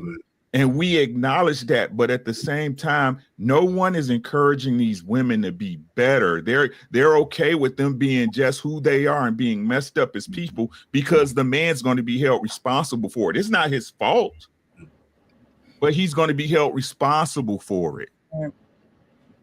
Right? Yeah. Damn. Now, if he would have unalived everybody at that table, he'd be a villain. Yeah, he'll be the villain, and the societal. To your point that you were saying, Rick, it's societal, and society needs to change a lot of this because there is no, I guess there's no accountability is too light of a word. Right. There's no consequences for this behavior. And that was just like somebody mentioned it earlier, diabolical. That's like worse than setting somebody up to, all of these people that they talk about go in and do mass shootings. That's the same. It's along the same premise in order to do something that despicable. I got another one for you. Any of those daughters who have a boyfriend? The one did. That was actually my next question. Like, how do you know her boyfriend looks at her? The youngest one, boyfriend texts the father and said, hey, can you reach out to your daughter because something's going on with her? He said, I don't know what it is. No, but well, she playing him too. The daughter's playing him too. If he don't know what it is, that's crazy. Right. Because if she was keeping it G and she was really sorry, she'd have told her boyfriend, right, what was popping. Right. But I will say this. In fairness, I agree with y'all. It doesn't. They're responsible for their decisions, but that mother has been doing that for a long time. I don't disagree, but that's what I'm saying, right? That's what I'm saying. We keep trying to take away the cause. We keep trying to separate and act like the causes and effects don't correlate. You see what I'm saying? Yeah. We had these. I'm just gonna keep it funky with y'all, right? We had these women, right, that we're being taught that we're the villains of, right? Yeah. The reason why you left her is because you wasn't strong enough. Blah. Y'all know the stories, right? Yeah, right. Shit. Right. But even in this case, right, we sit up there and again we say, okay, if a man's in the house, these things are going to turn out better. I say bullshit, right? I say because the mother is the major for the children, right? For the children, this is y'all importance as women, the children in a household. If a household is being run correctly, it looks like the woman is the center of the household. If a house is ran correctly, right? That means you don't see me and her conversations. You don't see what me and her talk about. I do what I got to do. She does what she got to do. I give her instructions. Boom, she go off, right? And she stand out in the limelight and everybody happy, right? Let's say what it is. Right? Tupac gave y'all a song. Deal, even though you was a crack fiend, mama. You always was a black queen. Why do we keep trying to disassociate the thing that's causing our community its very downfall? The children grow up to become adults, people. Y'all wonder where the value system comes from. It comes from the women. They don't listen. Nope. They don't listen. I don't care what y'all women that they get scooped. Wives get scooped. Y'all understand that, right? No matter what they look like. I'm gonna keep it a bean with y'all. No matter what they look like, fat, skinny, built like a bag of bricks, beautiful, it doesn't matter. A wife gets married. This is their job, and they fail at it, and then they try to make it about us. This is the first step that has to be done for the Black community to get anywhere, is the correction of the generational teachings that's passed from mother to child, from mother to child. I keep having this argument. I don't get the decenter men crap because when have Black men been the center of anything in our community? Besides ridicule and blame.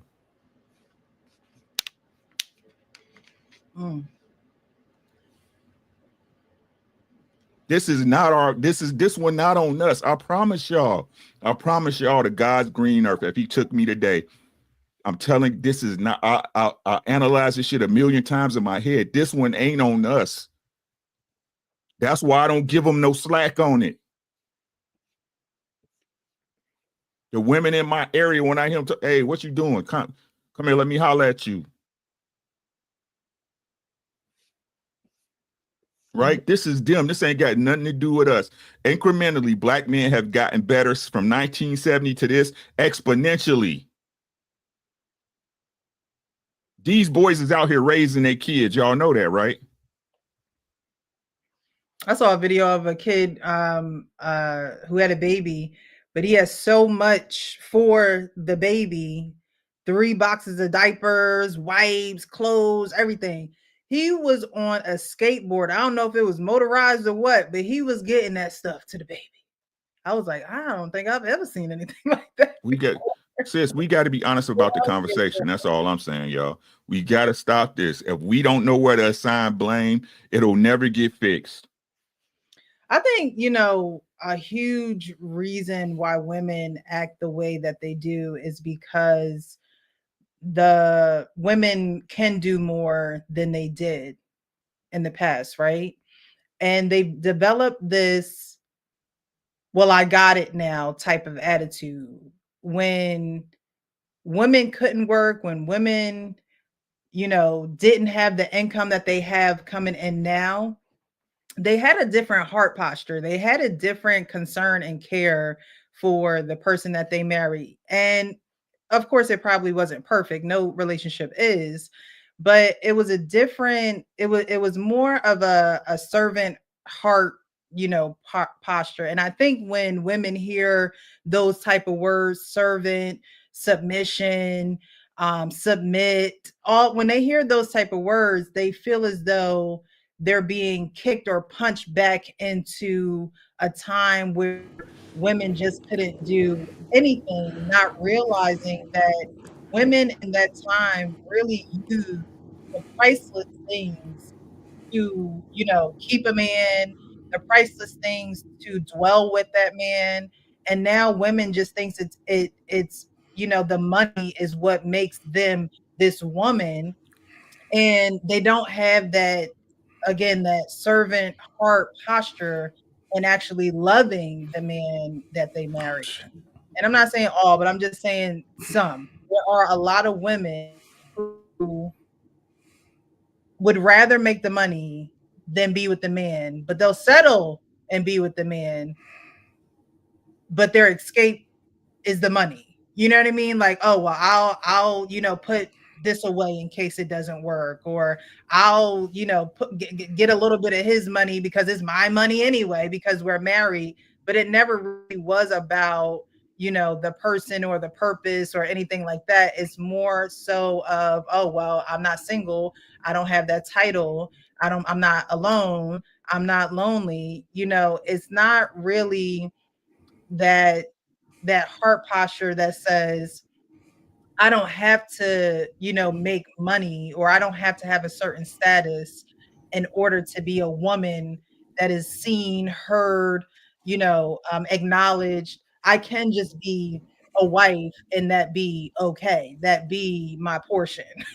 But women today just feel like they have to grab from everywhere. And the last person that is actually getting their care, their concern, their thoughtfulness, their consideration is the person that they said that they, want to be with forever.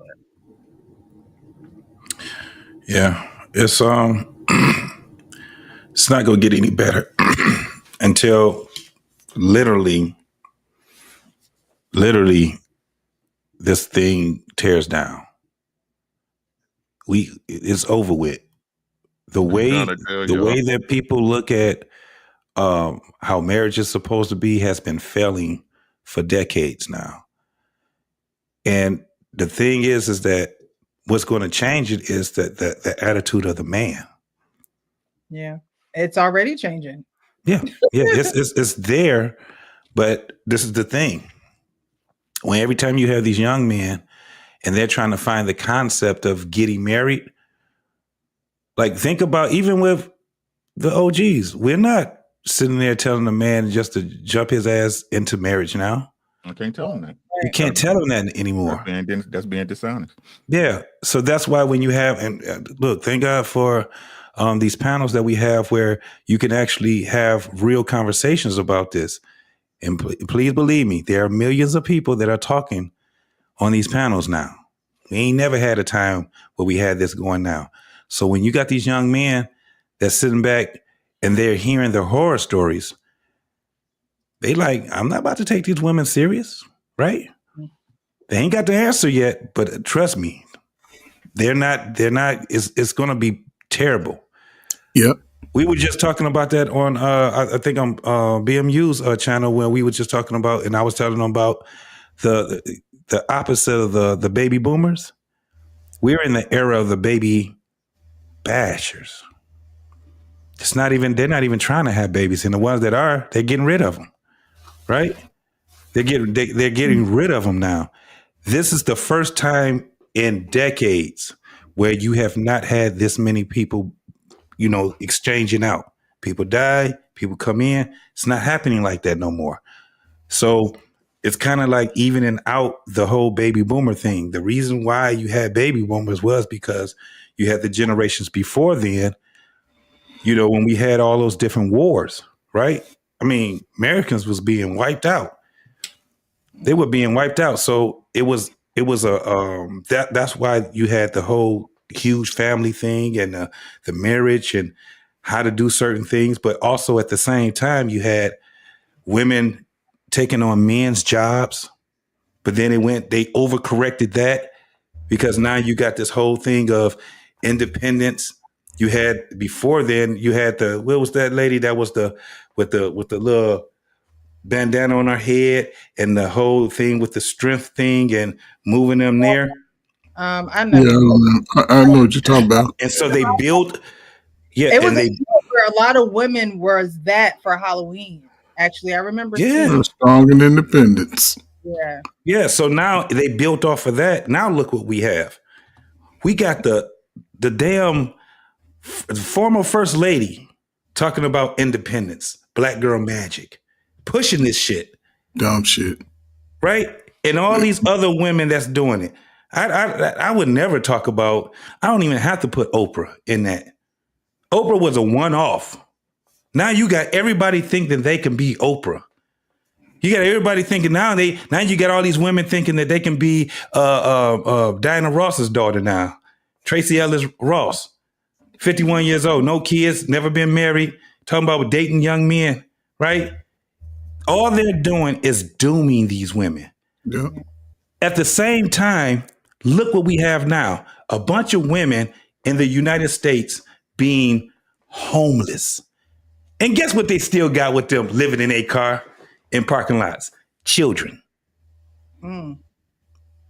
You got the other ones that's sitting here and they drinking. I know y'all saw that one.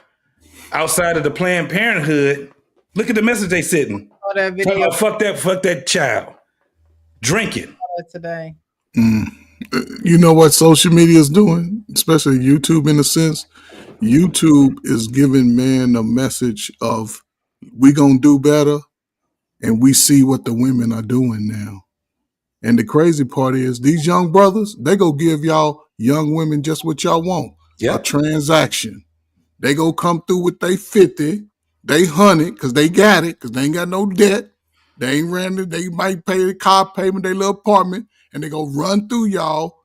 And now, brothers, I say this, treat your seed like gold now.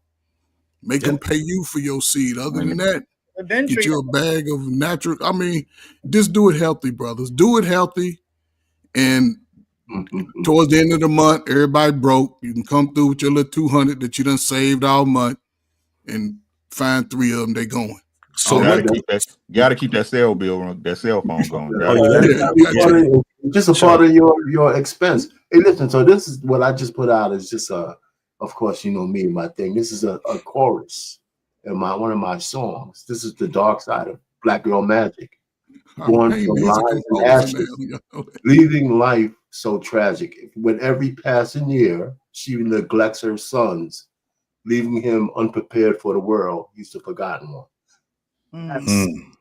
That is, you know, the downside of Black Girl Magic. I mean, I've seen some videos on that and how negative it is. And these videos were by women.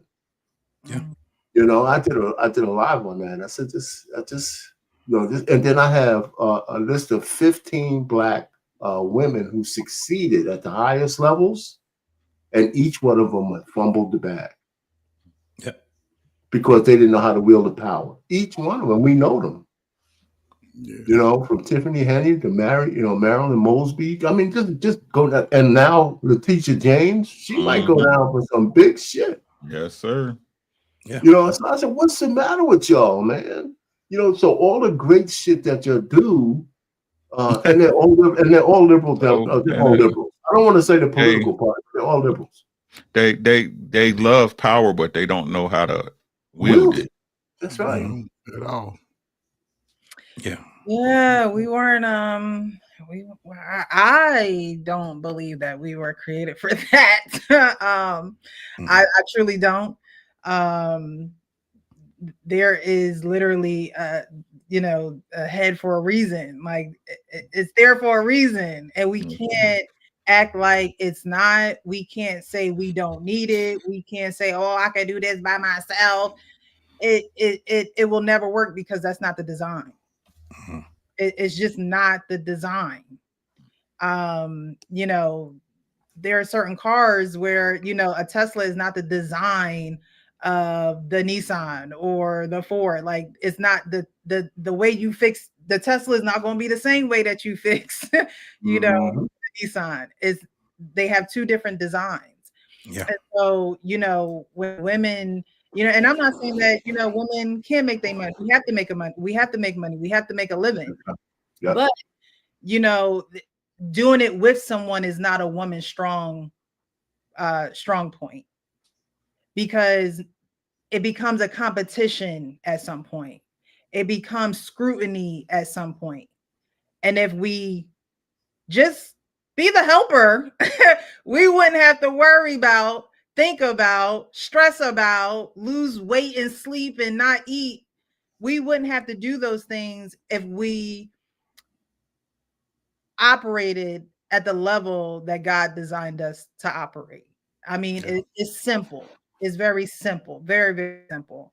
I thank God I had the mother that I have, because she doesn't try to outshine my dad. If my dad says no, Shelly, no, like, you know, that's what it is. And it's not that she's cowering or she's, you know, not her own person or anything of that nature, but there are just things that he sees and knows, and that she's not thinking on that level because she don't have to, because she has him. Like, you know, Yep. And I'm not saying that my mom's a weak woman by any means, but what she is a humble woman. She understands the order, and so she operates in that order. And a lot of women can't operate in that order because maybe they've never seen it, maybe it feels foreign to them, but at the same time, it needs to be something that is practiced. It needs to be something that is taught. Some, you know, there are women out here who teach women how to be safe. It needs to be something that is promoted over going to the child deletion clinic and with a bottle of rum in your hand and saying, oh, F them kids. You know, that is what needs to be pushed. Being, you know, the person who is a helper to the person who was created to be over the household. And I think that women have a true issue and problem with that. So much so to the point where they can be married for so long and then say, oh, well, I want to make a decision for myself now. Yeah. It's like, it plateaus. Whoa, when we get on, like, how do we, you know, it's that endurance. Women don't have endurance like men have endurance. Men can endure. Women, not so much. Yeah. Not so much. Wow. Whew, that was a hard one right there. That was a deep one right there. That last video that you showed right there. That one hit home. Man. I couldn't do it. I couldn't do it. Yeah. Yeah, I've never seen anything like that. And I was like, I want to bring it to the platform because you hear about cheating partners all the time, right? But you don't necessarily hear about the children that these people have created together, raised together. You got enemies on each side of him, bro. That's crazy. And you can't trust nobody, bro. They're intertwined into a lie. You know, neither one of my parents have ever told me to lie to either one of them. That's great. Right? Like, you know, it just wasn't a thing because they're a team, you know, so it wasn't. That video was different. That video was really different. And I hope, you know, if anyone is going through anything like that or have been involved with anything like that, man, I'm praying for you. That's what I'm doing. But yeah, she didn't even say that they told the kids to lie. She trained the kids to lie. Ooh. That's even worse. Exactly, bro. Yep. Conditioned them to that. Yep. Yeah. That's who, like I said, who things aren't caught. They're caught, right? Like I say that all the time. And I got that from my pastor. That ain't the first time they lied for her. Yeah, diabolical, man. Yeah, What it's is been it? live for years. Both of them. That's crazy. Damn. Yeah, DNA test, bro. DNA test. Just think about the disrespect that they have to have on a daily basis for their father. Bro. But again, it's societal. The disrespect that society has for men. Yeah, but I mean, okay, that's the external, but internally, can you imagine you waking up every day, you sitting down with your family, you looking at them, they looking at you, Right. and they taking a shot harboring of the your worst shit. secret. I mean, it's some diabolical shit. Yeah, that shit diabolical, bro. It goes on. The reason why I say that is because it goes on so regularly, but people just don't speak about it. They don't do anything they see it. We all have seen and heard about things like this. That's why it's such a sensitive topic. Yeah. That one right there, because the thing is also is I can just imagine what's going on in his head, just like what you guys was just saying. What else was you guys lying to me about? How many times was this shit been? How many years has this shit been going on, right? Well, that they shit might is, not even be his kids. And you still ain't gonna believe that shit. Coach already said it. Hey, look, we got to go ahead and get this doggone blood test. He said Ain't no talking at this point. There's no talking. There's nothing to talk about. Like, I know the type of person I am. I don't want to hear shit. I don't need to. I'm not gonna waste time listening to your lies. That's just it's just what it is. I don't want to listen to your lies because now you playing me as a fool. So at the end of the day, that whole thing of us talking and shit like that ain't nothing to talk about. Ain't nothing to talk about. And I'm damn sure, like my man said, his homeboy said, no, don't tell her what you getting ready to do. No. You just say that you come home when you feel like coming home. You don't say nothing about what you about to do. You go ahead and make your plan because you got to get the hell on. I wouldn't gotta go. I wouldn't told her that I knew. Yeah. I wouldn't have told her that I knew. It had just been gone. No, it gotta happen quick. It gotta happen. I wouldn't tell her. I'm gonna be right, Unc.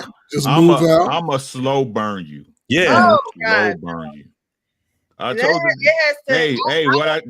you. Precious. Don't make me do this. I'm just saying. I'm just saying in general, man, woman, whoever. Like, we're embarking on Easter, right?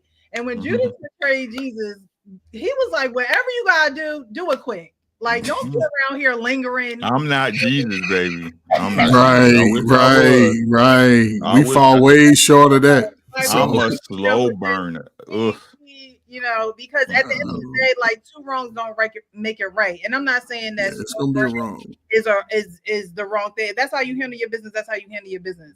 But dragging it out now puts a burden on you a little bit. Not really, because the burden is already on you.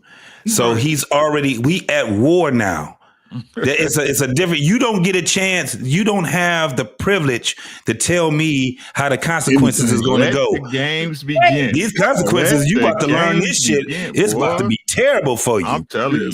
This is me though. I wouldn't recommend it. If we can't be, I wouldn't recommend it. Warring with you, like, you know what I mean. Like, that's why I say it gotta happen. If we can't be a team, like, I wouldn't recommend what I would do. At this point, we're strangers. Like, Precious, they years in. I can see if someone like you get married and do out there silly in the first year, yeah, go on, cut that. But they years in, he's invested. You turned the family against me. Can you play it one more time? This one got a slow burn. I'm sorry. You taught our daughters to be dialogue. That's all the more reason why it would have to happen quick, because it's taught our time invested. His brother gave him the best. You taught our daughters to be diabolical bitches. She said that, Malik. She said that to that dude. She seen him kissing her friend at the club. Look, listen to what I'm saying, right? What I'm saying is, if it's a discretion, and gone. You see what I'm saying? I caught you. It's what it is, right? You see what I'm saying? Hey, we gonna figure out how to dissolve this. You go your way, I go mine. Hey, cool, no problem. But you got my daughters lying to me? Yeah, that's the shit right there. That's the pain right there. Yeah, because it's one thing if you like, you know what I mean? Like, okay, we done, but it's like, dang, how do you even have that conversation with your children? See, this is ain't no conversation. Like I told you, I wouldn't told them. You don't. You show by example. I wouldn't have told them. You don't even. If ain't going to work, you are too D to win. Yeah, it's going in and out. I mean, it's okay. Let's look. We're at the age where they are, you know, either exploring relationships. One is in a relationship, right? So a lot of times, this is the human side of your parent. A lot of parents, when they raise their kids, they're not necessarily real with their kids. Like even my parents, like there are a lot of things I didn't learn about my parents until I was a lot older. You weren't supposed to though. Right. You're absolutely right. Right. But they're older. Like, you know what I mean? So this not telling them and not letting them know that you know is what? Is that going to give you peace, not telling them? I'll get peace when it's done. I'll get peace when the work is done. Yeah. Right, but the work is going to be done on a slow burn, right? Correct. Yeah. Yeah, but he's in control of that though. He's lighting the fuse. He know exactly what he's doing. She don't know shit. But why is this a control thing? She turned your it's not a control thing. It's a revenge thing at this point. Revenge. Not a control thing. Again, if we can't be team players, we're not gonna be any players. Like, but she's not a team player. Yeah, but she's not a team player though. Precious, she did some of the most diabolical thing ever. Not only did she have another man, a strange ass man in our relationship, then she turned our kids against me. That's the most diabolical thing that you can do. And at the end of the day, you did it to a man. You better understand that you have a man. That nigga is a pit bull, an alligator. He's a panther. He's all these things. And if you bring it out of him, that's on you. No, I was supposed to man up and be smooth, right? I was supposed to be the bigger man and move past it, right? And move on. That ain't how they work. Is that what it's supposed to be? I'm asking, right? Was I supposed to be the big? Why is it so hard for people? Come on, Preston. If you went to dinner, he done already clapped them cheeks. You got kids lying. No, because that's how I am. Y'all might not believe it, but no, I believe everything you tell me. We got to take you out of it, Precious. You got to take you out. Everything you tell me. The thing is, why aren't people why do you feel like you need to get revenge? What is that going to do for you? It's going to make me feel better. like she was feeling better. Yeah. Make me feel good. She don't get it. You don't get a chance to pick your consequences. You get that, man, because listen, we all do every one of us, if it happened to us, we'll handle it a different way. But one thing I can tell you, we're not going to sit back and try to be diplomatic about this shit. That ain't how this shit go. That diplomatic shit is over with. Shit is over with. All gloves, and listen to what I'm saying, Precious. I'm saying, again, if a woman wants to choose another man, choose up, choose down, that's cool. Right. You got my daughters lying to me for some shit you doing. Yeah. Listen to what I'm saying. You're gonna go to her level. I'm gonna go under hell. Lower. I'm gonna go under hell because it's human. Because her and my daughters need to get taught a real lesson. Yeah. They need to get taught a lesson. Yes. Because listen to what I'm saying, right? Listen to what I'm saying, right? Her as a woman, right? Her as a woman, she came to the conclusion that she don't. I ain't gonna even say she don't want to be in it because that's a lie, right? She could want exactly what she have with dude, right? And exactly what she got with him. Mm-hmm. Right? I completely understand. Somebody says she's refusing to see it on purpose. Believe me, I'm not refusing to see it. I understand these guys. We spend every week together. Right? Yeah. So again, but and y'all give me a second and watch how I tie this all in. And my shit is circular. Why? Because it's true. Right? Mm-hmm. So she made that conscious decision, and I got no problem with that. People do what they do. Players fuck up. Ain't that what I tell y'all every other week? Players fuck up. Players fuck up. This shit happens, right? At that point, I can make a choice, right? And then it's okay for me to separate from you, and we do the separate lives. You go do you, and our kids are our kids. They grown, right? They grown. But you get that relationship. We no longer together. We no house. The people get used to it, but it's uncomfortable, right? Let's say what it is, right? The separate parenting thing, right? So now I can't even get that, right? Listen to what I'm saying. You expect me to be bigger than what you was in this situation. That's what you came in as, the bigger person, literally. No, keep it right there. Keep it right there. So what you saying, right? So what you saying is what? That men have a bigger responsibility in this thing, right? That there's a hierarchy that needs to be addressed, correct? Right? So again, what's this question with women's equality then if there's a hierarchy? You do what the fuck I tell you to do. Listen to what I'm saying. Hold on, right?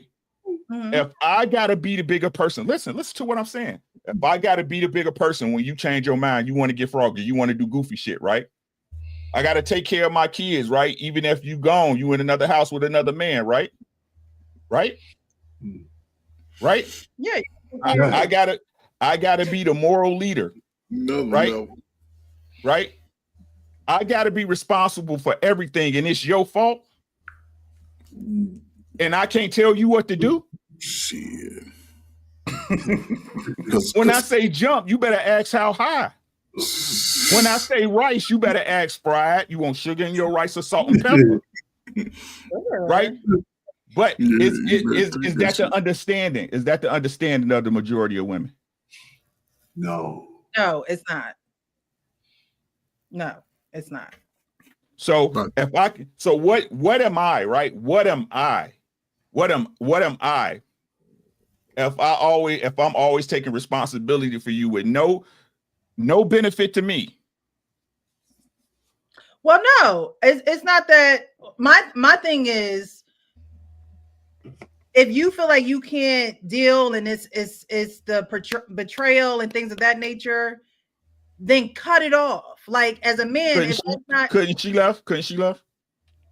Right, but just like our pain said. So again, this y'all, you expect me to be better than you, correct?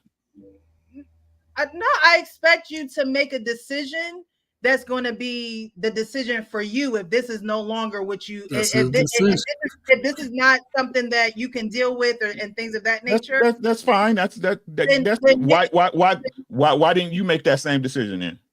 But it's not about the tit for tat though. Like at this point, yes, it is. Yes, it is. At this point, yes, it is. All gloves are off. Yes, it is. You breached contract. You breached the contract. Then look, I just don't do. If the contract is breached, then we need to rip the contract up. Like, now this is the thing, but it's going to cost him. It's going to cost pencil or red pen over this and this. If it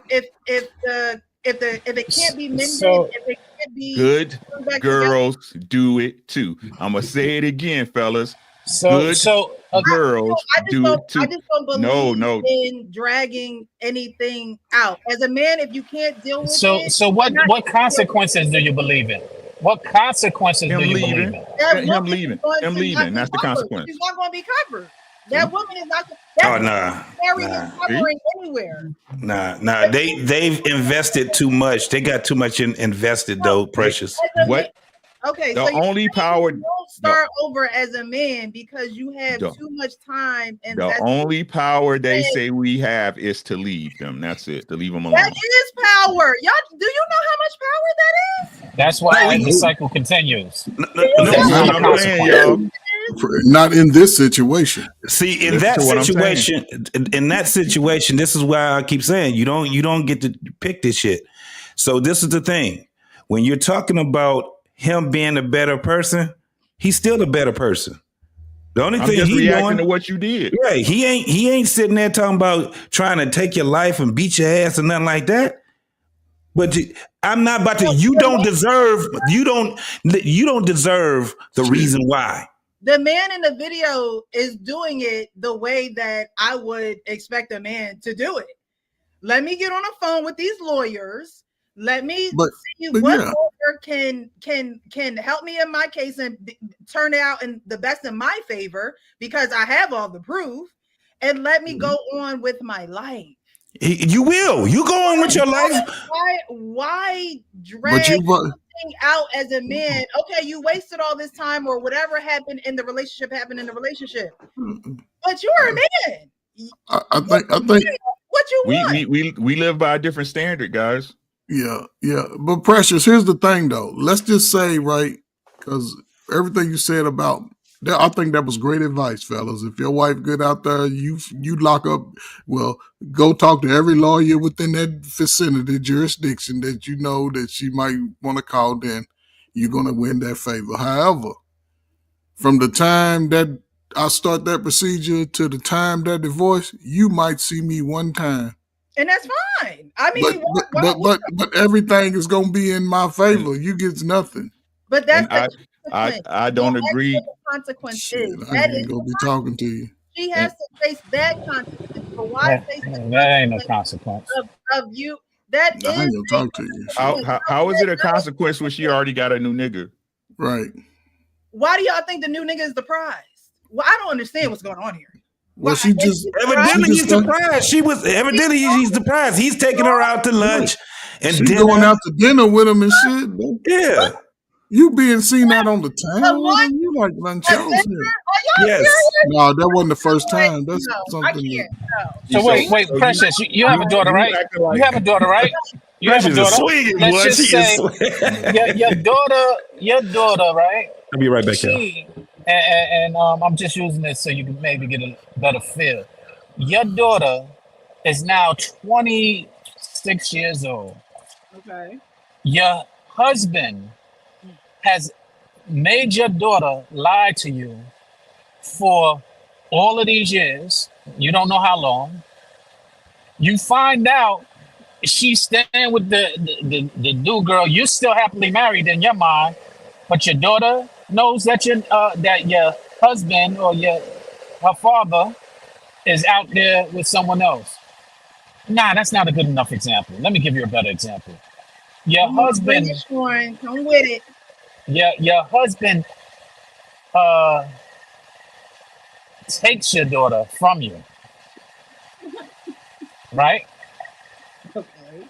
And says that you and made everybody believe you were a horrible mother. That's how he was able to take her. But you wasn't. You was a great mother. But he lied. He had the daughter lie. He had your daughter lie. And finally, at age 26, the truth comes out. You were telling the truth. What do you want done to your husband? What do I want done to him? Nothing. Yeah. So basically, he took your daughter away at a young age, made everybody think you crazy, lied on you, had your daughter lie on you, can't just take and 26 years later, you find out that, or they find out that you were telling the truth, and the only thing you can do now is get a divorce. Is that justifiable for you? I don't know. You probably should have continued to go with the first example. I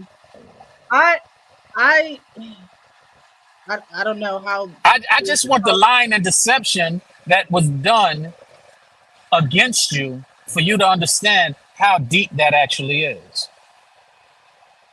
And so they took your daughter. You are a saint. You're the mother that you are today, and your daughter father came in and said, Precious ain't nothing. She doing all this. She ain't paying attention to our daughter.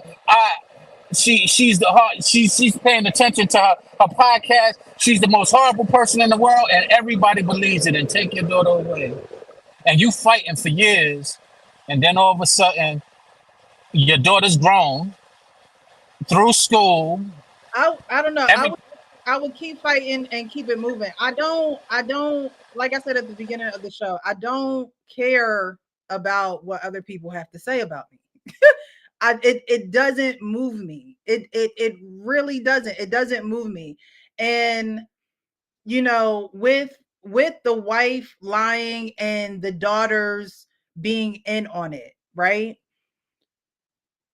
He could separate from the wife, right? He could even potentially separate from the daughters if that's what he chooses to do, right? If those are his flesh and blood and things of that nature. Things happen in life to really, you know, have us really take a look on the inside, right? And there's nothing that he could have done differently that would have changed this woman, his wife's mind about cheating on him or not, because she made that decision. But the decision that he has to make is these are my daughters. So do I go on the rest of my life without ever speaking to my daughters again? Yes, their mother betrayed me. Their mother had them in on the lie. I caught them in a lie. There's a lot of times parents have caught their children in a lie. Did they stop talking to them? No. Now this lie is a huge lie. Could be a marriage breaking lie, right? But again, what do you think his daughters learned or should have learned from this experience? Because again, my focus is not on the wife. She made a decision that costed her covering. There's a lot of women who make decisions that cost them their covering. And y'all are saying that that's not a big enough consequence. But the last time I looked, these streets ain't nothing in these streets. So to me, it's a huge consequence.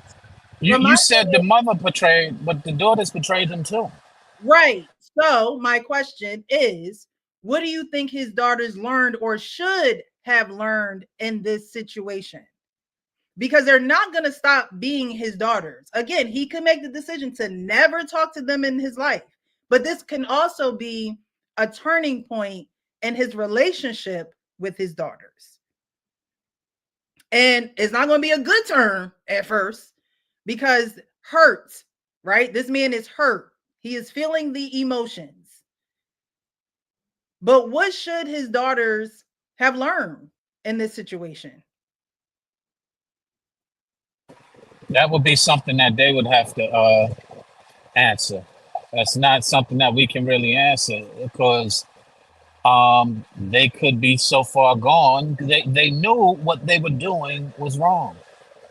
That's why it's a difficult thing. That's why I was so extreme in the trying to make a point that's very extreme because at this point, it's over. Divorce don't even really matter. The kids are out the house. All of that doesn't even matter. It's deeper than the actual cheating. It's the deception that has been going on for years.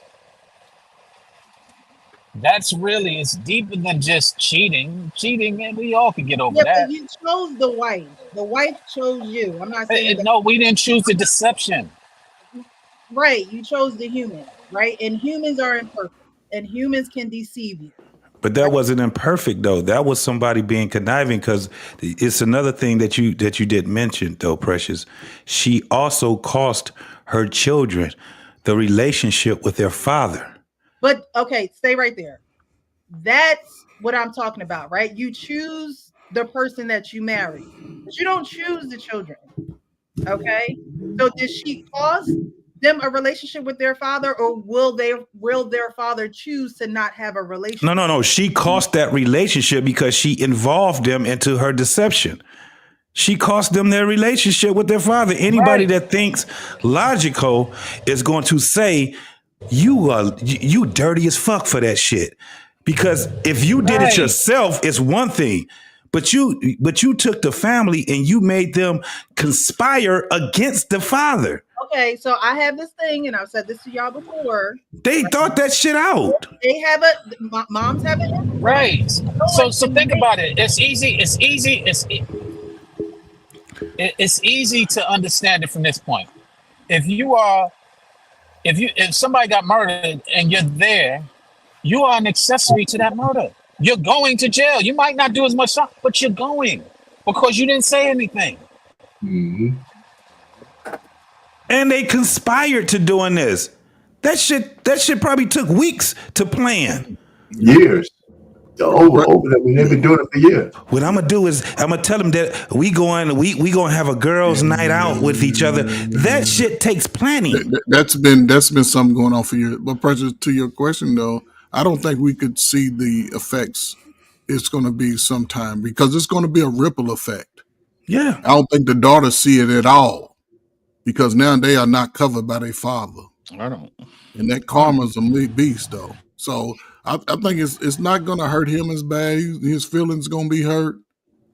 He may get in the headspace where he probably definitely won't trust another woman. But I don't see him having a relationship with them. Ain't no daddy, I need 200 because I'm short no more. You don't get none of that shit. You know what I'm saying? Especially if he take it like really bad, like because after the pain, it comes to anger. After the pain comes to anger. So he like, fuck that shit. Ain't nobody getting shit. Well, the reason why things like this happen is because there are no consequences that are that detrimental for these behaviors. That's why I keep on emphasizing there need to be better consequences. Okay, so can I ask a question though? After this guy gets free from his lady, right, and her children, what's the first thing should he do? What's the first thing he should do? Here we go. I'm just asking. I'm just why I just put it out there as a question. You go lay on the couch and say to oh man, they tell me go get some ass. Go get him some ass.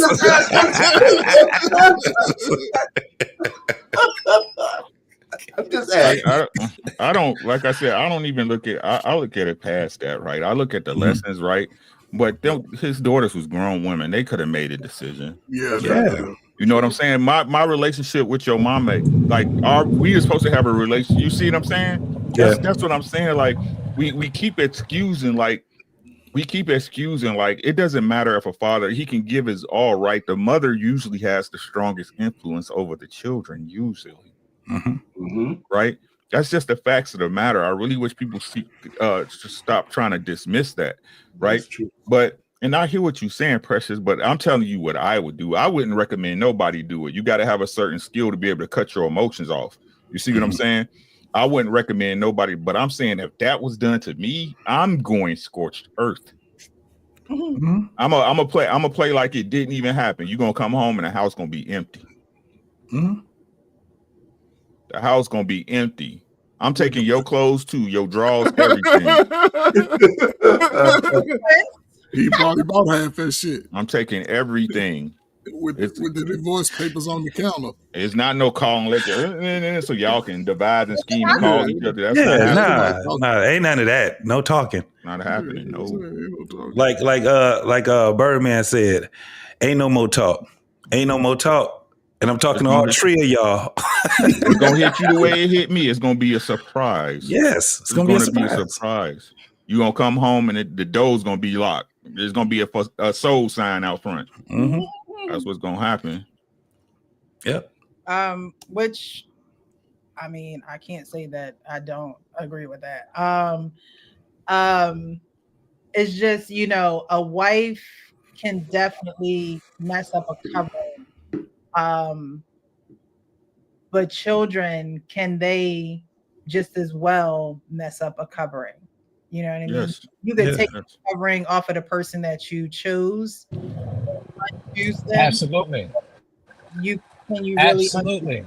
Well, I mean, Catch up, Nick. I'm not expecting this to be a conversation because I do understand that, like y'all are saying, a mother's influence is different from a father's, and it would be easier for a father to walk away from a child than a mother. And I'm not saying, I'm just stating the facts.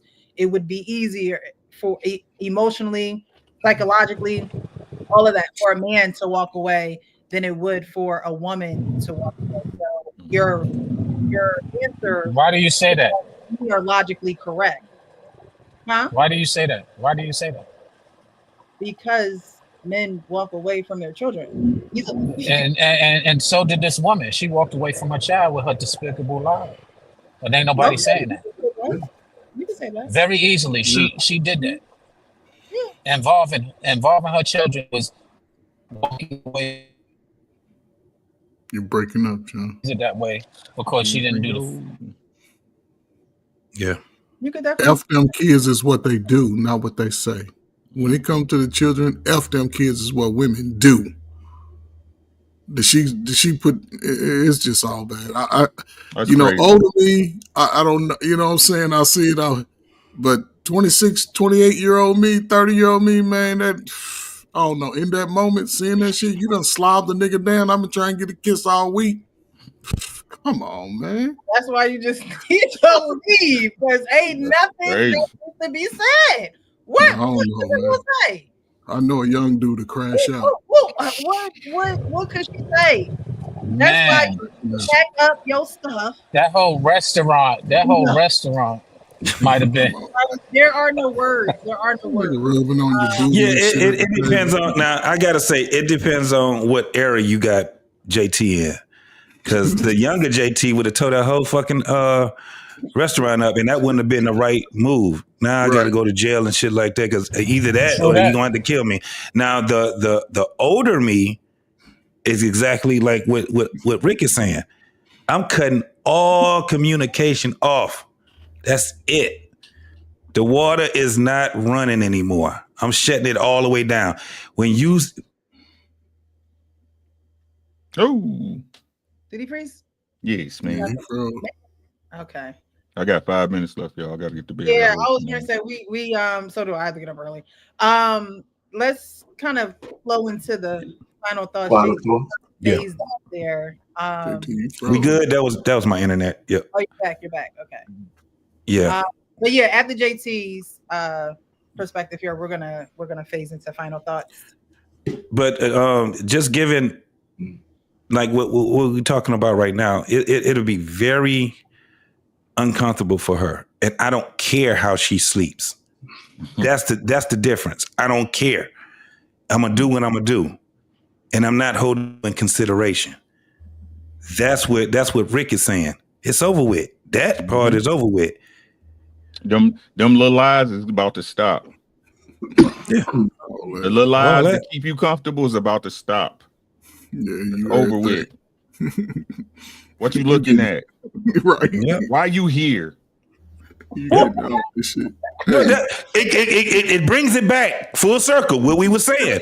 So in the relationship, from saying those things, them little lies gonna stop you, man. Speak on it, Rick. For real. Why are you here? Could you do this for me? No. Could you do this for me? No. Hey, unadulterated. I'm coming in with my little 6-piece, my little snack meals. That's all I ain't eating none of that shit over. Everything is a nah. You hungry? Nope. Yep. I'm good. Yep. Something wrong with you? Nope. I'm good. I don't even know how y'all would be able to coexist. It's gonna be uncomfortable for her. I'm good. Don't even worry about it. Don't even worry about it. Don't worry about me. Day. But don't worry about me. You ain't worried about me. You ain't worried. Yes, I know you not. Stop lying. You ain't worried about me. You ain't worried about me. Shut the fuck up. You know what I'm saying? All of that. Because the one thing we ain't gonna never do is delete them feelings all day. Pictures out of that phone. That shit ain't gonna never come about. I'm gonna make it my job to hurt your feelings till the divorce is over. I'm gonna make it my job to hurt your fucking feelings. Don't drink my milk. Go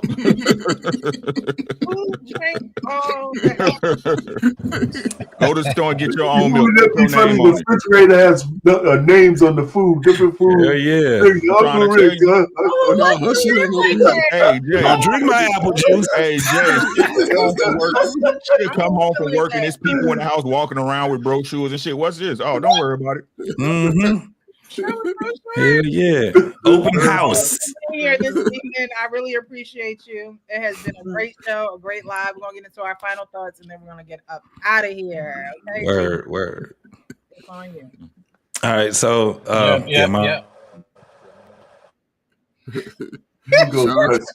This boy, if he don't catch up, bro. Hey, JT. I can hear y'all, but Go I'm ahead, Sean. choppy. JT froze. Go ahead, Sean. JT froze. Go ahead. Am I back? Yeah, You never froze. miss your water till your well. You never miss your water till your well runs dry. Dry that well. That's my final thought. Because I'm feeling centered from that last subject. That did it. JT. Okay, so hey, listen, that's great conversation, man. This was dope right here. Because I'm gonna still be thinking about this shit. I might have to put this on my doggone channel right here, man. But this is the thing. Once you do something that diabolical, you don't have the right to pick your consequences. Period. You better start being a wife and being someone that's dedicated. All the things that you want me to be, you better be those things also. And if you can't be those things and you breach contract, hey, man, look, all the gloves are off. That's it. You don't get the, hey, how you doing anymore? You get the, why are you still here? What are you doing?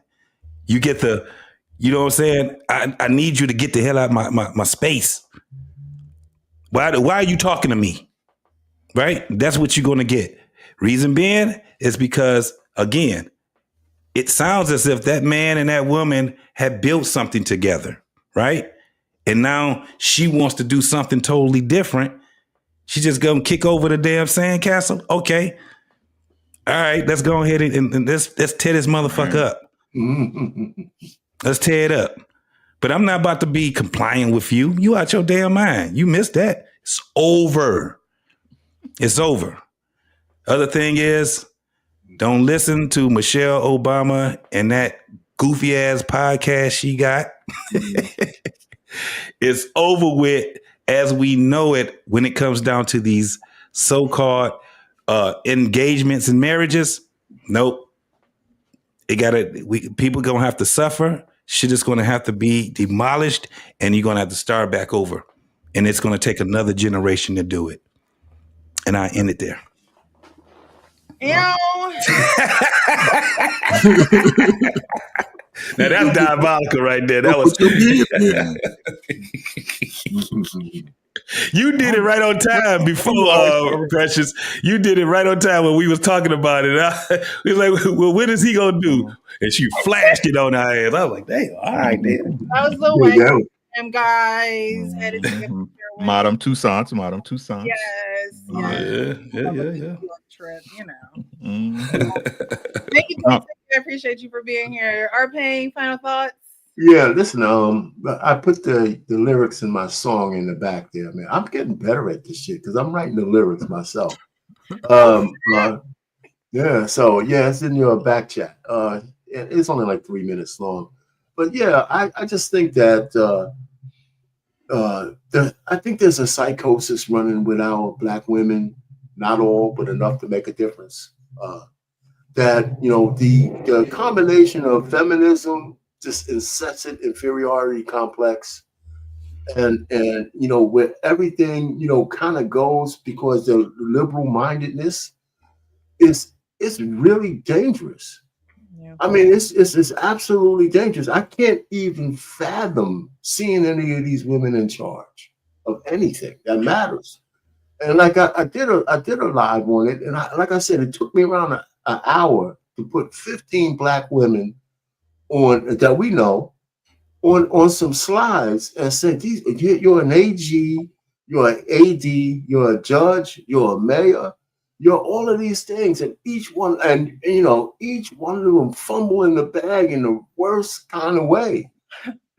I mean, and these are modern women, you know, from Fannie Willis to everybody. I mean, I'm saying, what's going on? And so and Jasmine Crockett's getting ready to go down too. So I said, there is something wrong with not the fact that they've gotten those jobs and those things, because some of them are elected. how they wield the power. It's scary.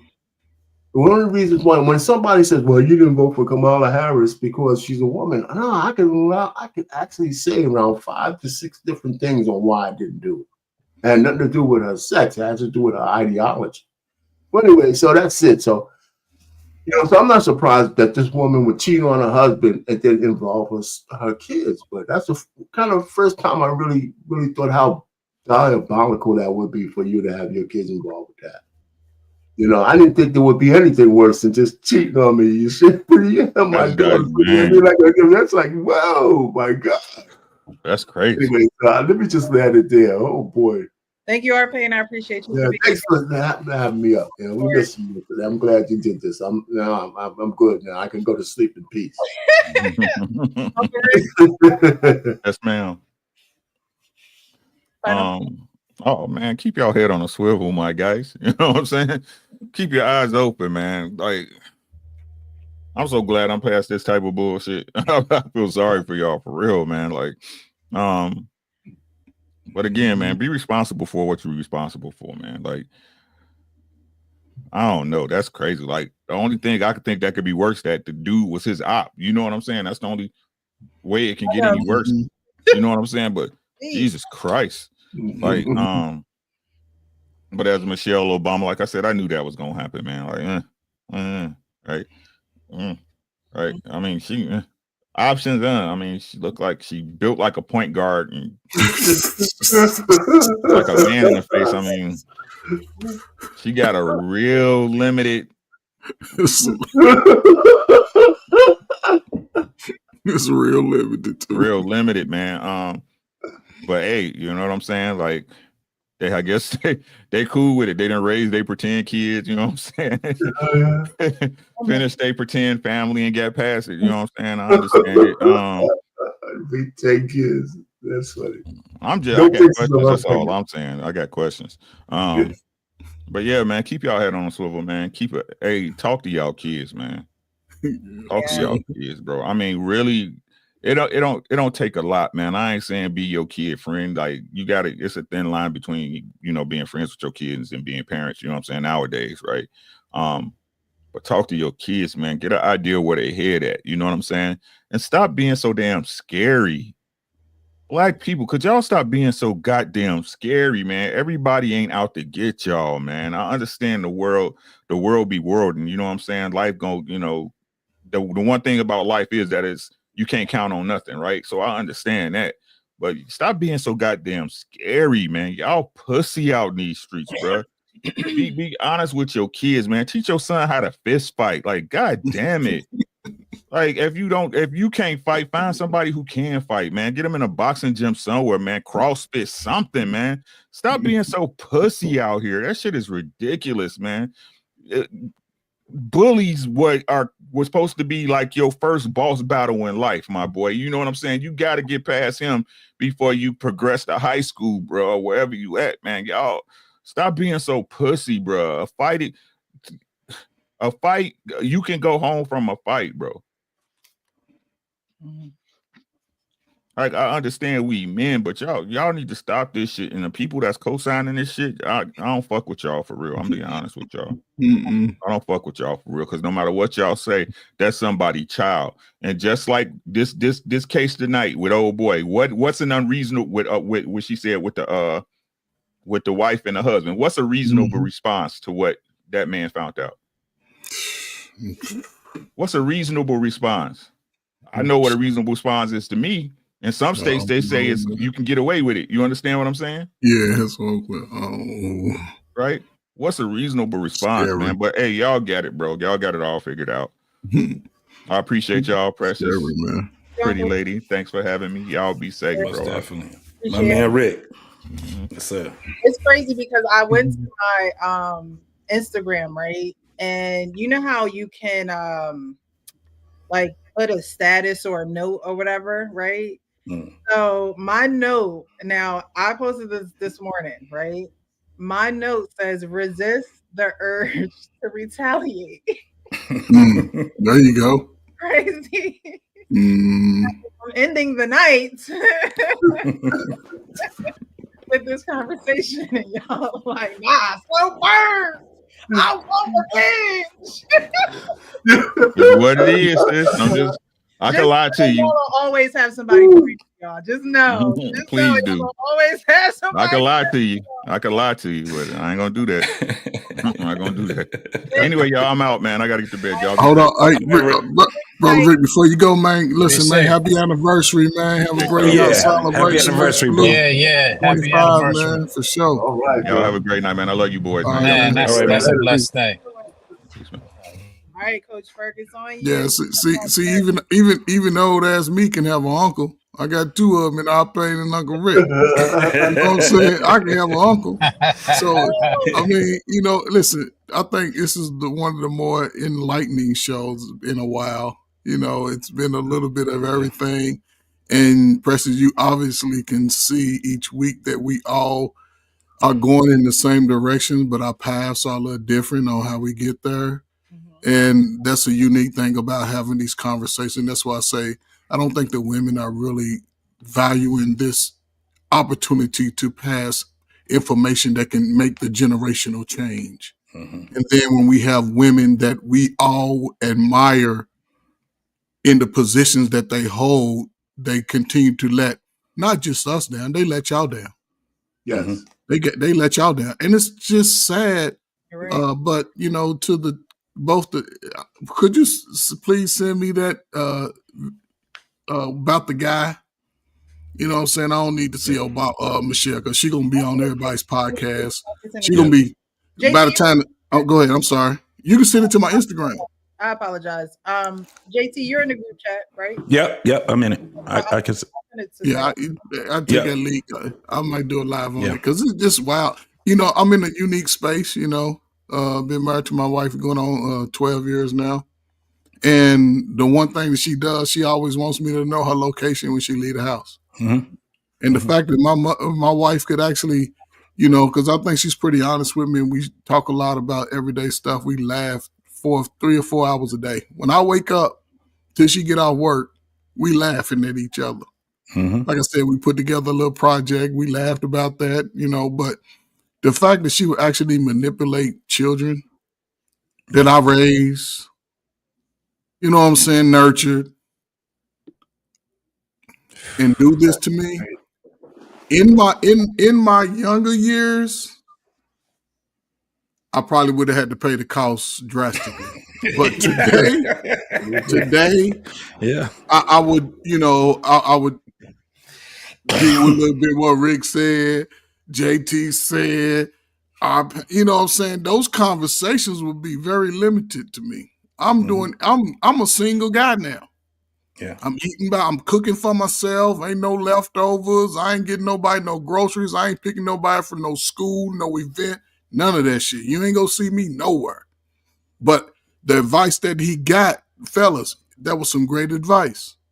If a woman wants to move that way on you, man, you go monopolize everything. Go talk to a different lawyer. And you can't shop around. Let them hear your case. Yep. So I'm saying, and you can win it in your favor. So don't panic. You know what I'm saying? Keep your evidence, because that is a grounds, even through the biblical source, for divorce. Yep. Yeah. So you still good. So just do it. Do it. Listen, since women know so much, do it the legal way. Do it the legal way. That way you ain't gonna get railroaded in the end. Yeah, most definitely. I just, I appreciate these conversations. I'm just so thankful that I'm in the space that I'm at with my wife, because I ain't going back out on them damn streets. Ain't nothing out there. That shit is fucked up out there.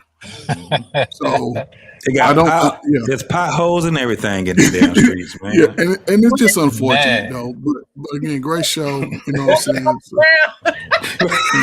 Man, I said earlier, I was joking. I don't want to get married, but that might not be a joke. Hey, Sean, it's starting to get serious, ain't it?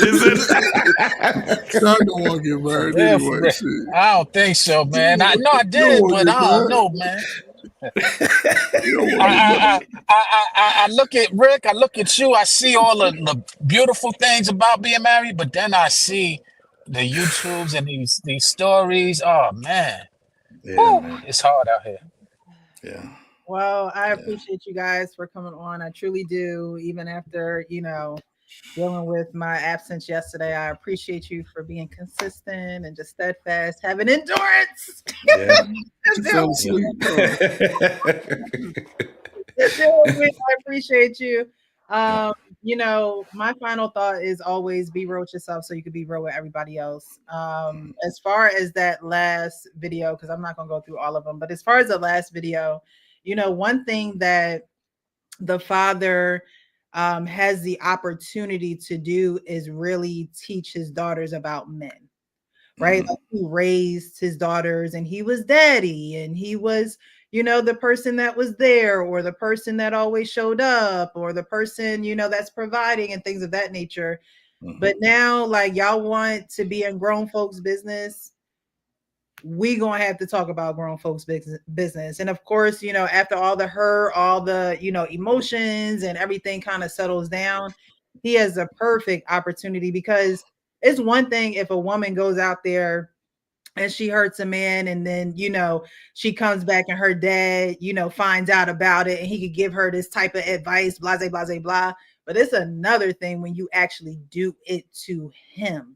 Facts. He has the first-hand knowledge on how to communicate with you, and that may even take time, because again, like y'all say, he every animal in the animal kingdom right now, okay?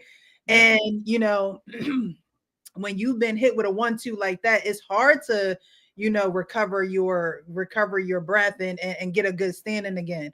But once he does, my wish and my hope would be that he truly actually causes the turning point of how these women are viewing men or how they view men, even how they deal with other women, like their mother. Like it's a lot that he can do to help them get on a better path. And sometimes it takes for pain to be, today I heard, pain is a preacher sometimes. Like pain is something that helps you do the right thing. And so, I know that the pain will cause you to want to separate and disconnect yourself from the children. But if you've been rocking with me for a while, then you know that, children need their parents at every age. They may not need them in the capacities that they need them in certain ages, but at this age and stage in the game, they need their dad to be real with them. And they did something very real to him. So it's only right that he returns the favor, but be the parent in the situation and return it in a way where they learn something, and what in the way that they show up in their community now, and the way that they show up and how they treat men, and the way that they show up and how they can't be so naive to women and the sister code. And I don't believe in a sisterhood, and say what you want in the chat, I don't believe in it, because the sister, in my opinion, are dead fish flowing down the stream. Okay. Nobody has a brain of their own. Nobody wants to step outside the mold and say, wait, no, that ain't right. No, why, no, I'm not going to use a man for money. No, there are a lot of women who just think they have this cookie cutter mentality, and it's like an assembly line, and they're all just going, being imprinted certain types of ways. And this is a point where the father could really do a work on his daughters. And y'all were talking about control earlier, but that's how you take back your control. You mold it as the parent who says, all right, we doing this, let's do this. Y'all want to be grown, let's be grown, but really parent them, right? Because you just don't stop being a parent. And I know that the pain of the betrayal and all of that is going to get to you. Not saying don't deal with that. I'm not saying don't, feel your emotions and things of that nature and deal with it how you see fit, but still circle the block for your kids. Still circle the block for them, because that hurt. And for women, knowing that you hurt a man, A woman won't admit this to you, but I will. Knowing that you hurt a man kills a woman inside, especially a man that, you know, y'all been married for so long and da da da da. It kills them. And more so the daughters probably than the wife. It kills her too, but she's never going to admit that. But definitely the daughters, because hurting the person that has been providing for you and showing the, you know how they say actions are louder than words. His actions probably were so much louder than, you know, everything. But those words that he put in that message, like, I'm fine physically, but I'm, you know, I'm not coming home, da da da da. That's when it actually erupted in them. Yeah. And so that would be my only final thought with this whole thing. Circle the block for your children, because that's how, I mean, you know, you're already a family, and which means you're a community of your own. And so, you know, you gotta give them the real of what's going on. And that's how you kind of take the control back from being the parent who is actually going to give them the real, than someone that's going to lie to you in real time, or, you know, do you dirty in real time. Like, no, if that's the case, let me show you what doing dirty does, how it affects people emotionally, how now you have a web of hurt and lies, how you're dating someone, Stacy, and he probably doesn't believe you. Like, you know, you know what I mean? You got to get them to see what they have caused, the storm that they have truly brewed, you know, have been kept going on. So again, I appreciate you guys. I appreciate you guys in the chat. I appreciate the people who have donated to the platform. Thank you. Definitely hit the link at the top of the chat. Follow Precious Gems. Everybody doesn't have 3 to 4 hours to watch these lives, and so what I do is I cut it up into clips. Precious Gems. Okay. Definitely follow that channel. And I'm also, you know, I do this because I love, and I love doing this. I enjoy doing this. It's a service to me. Like, I love to be of service to people, whether it helps you or not. That's your business. But in my heart, I know that these conversations are helpful. And, you know, for a long time, I had the attitude like, oh, well, you know, I don't care if I get paid for it or not, blah, blah, blah, blah, blah. At the same time, it's like, you know, I should get some type of compensation for my time and things of that nature. And so I have to start thinking like that. I don't naturally think like that. However, you know, I'm starting to think that way. And so I'm starting fresh on YouTube. This channel hasn't, you know, brought me any luck, but I continue to do it because I enjoy being here. You know, definitely, I love having these conversations. I've been doing it for years, and I'm going to continue to do it. And so if I just got to work a little harder, I'm just going to have to work a little harder, but I'm going to be here. So again, I appreciate you guys. Those in the chat, definitely hit that like button, subscribe to Precious Gems. Okay. Yep. I thought the link wasn't. Is it not pinned to the top of the chat? It's up there. Maybe it's not. Okay. I saw it. Subscribe. But guys, as I say every show, be real with yourself so you can be real with others. Happy Good Friday. Have a great Easter. Jesus is the reason for the season. And don't you forget it. All right now. All right. All right. Love y'all, man. Take it easy. Yes, sir.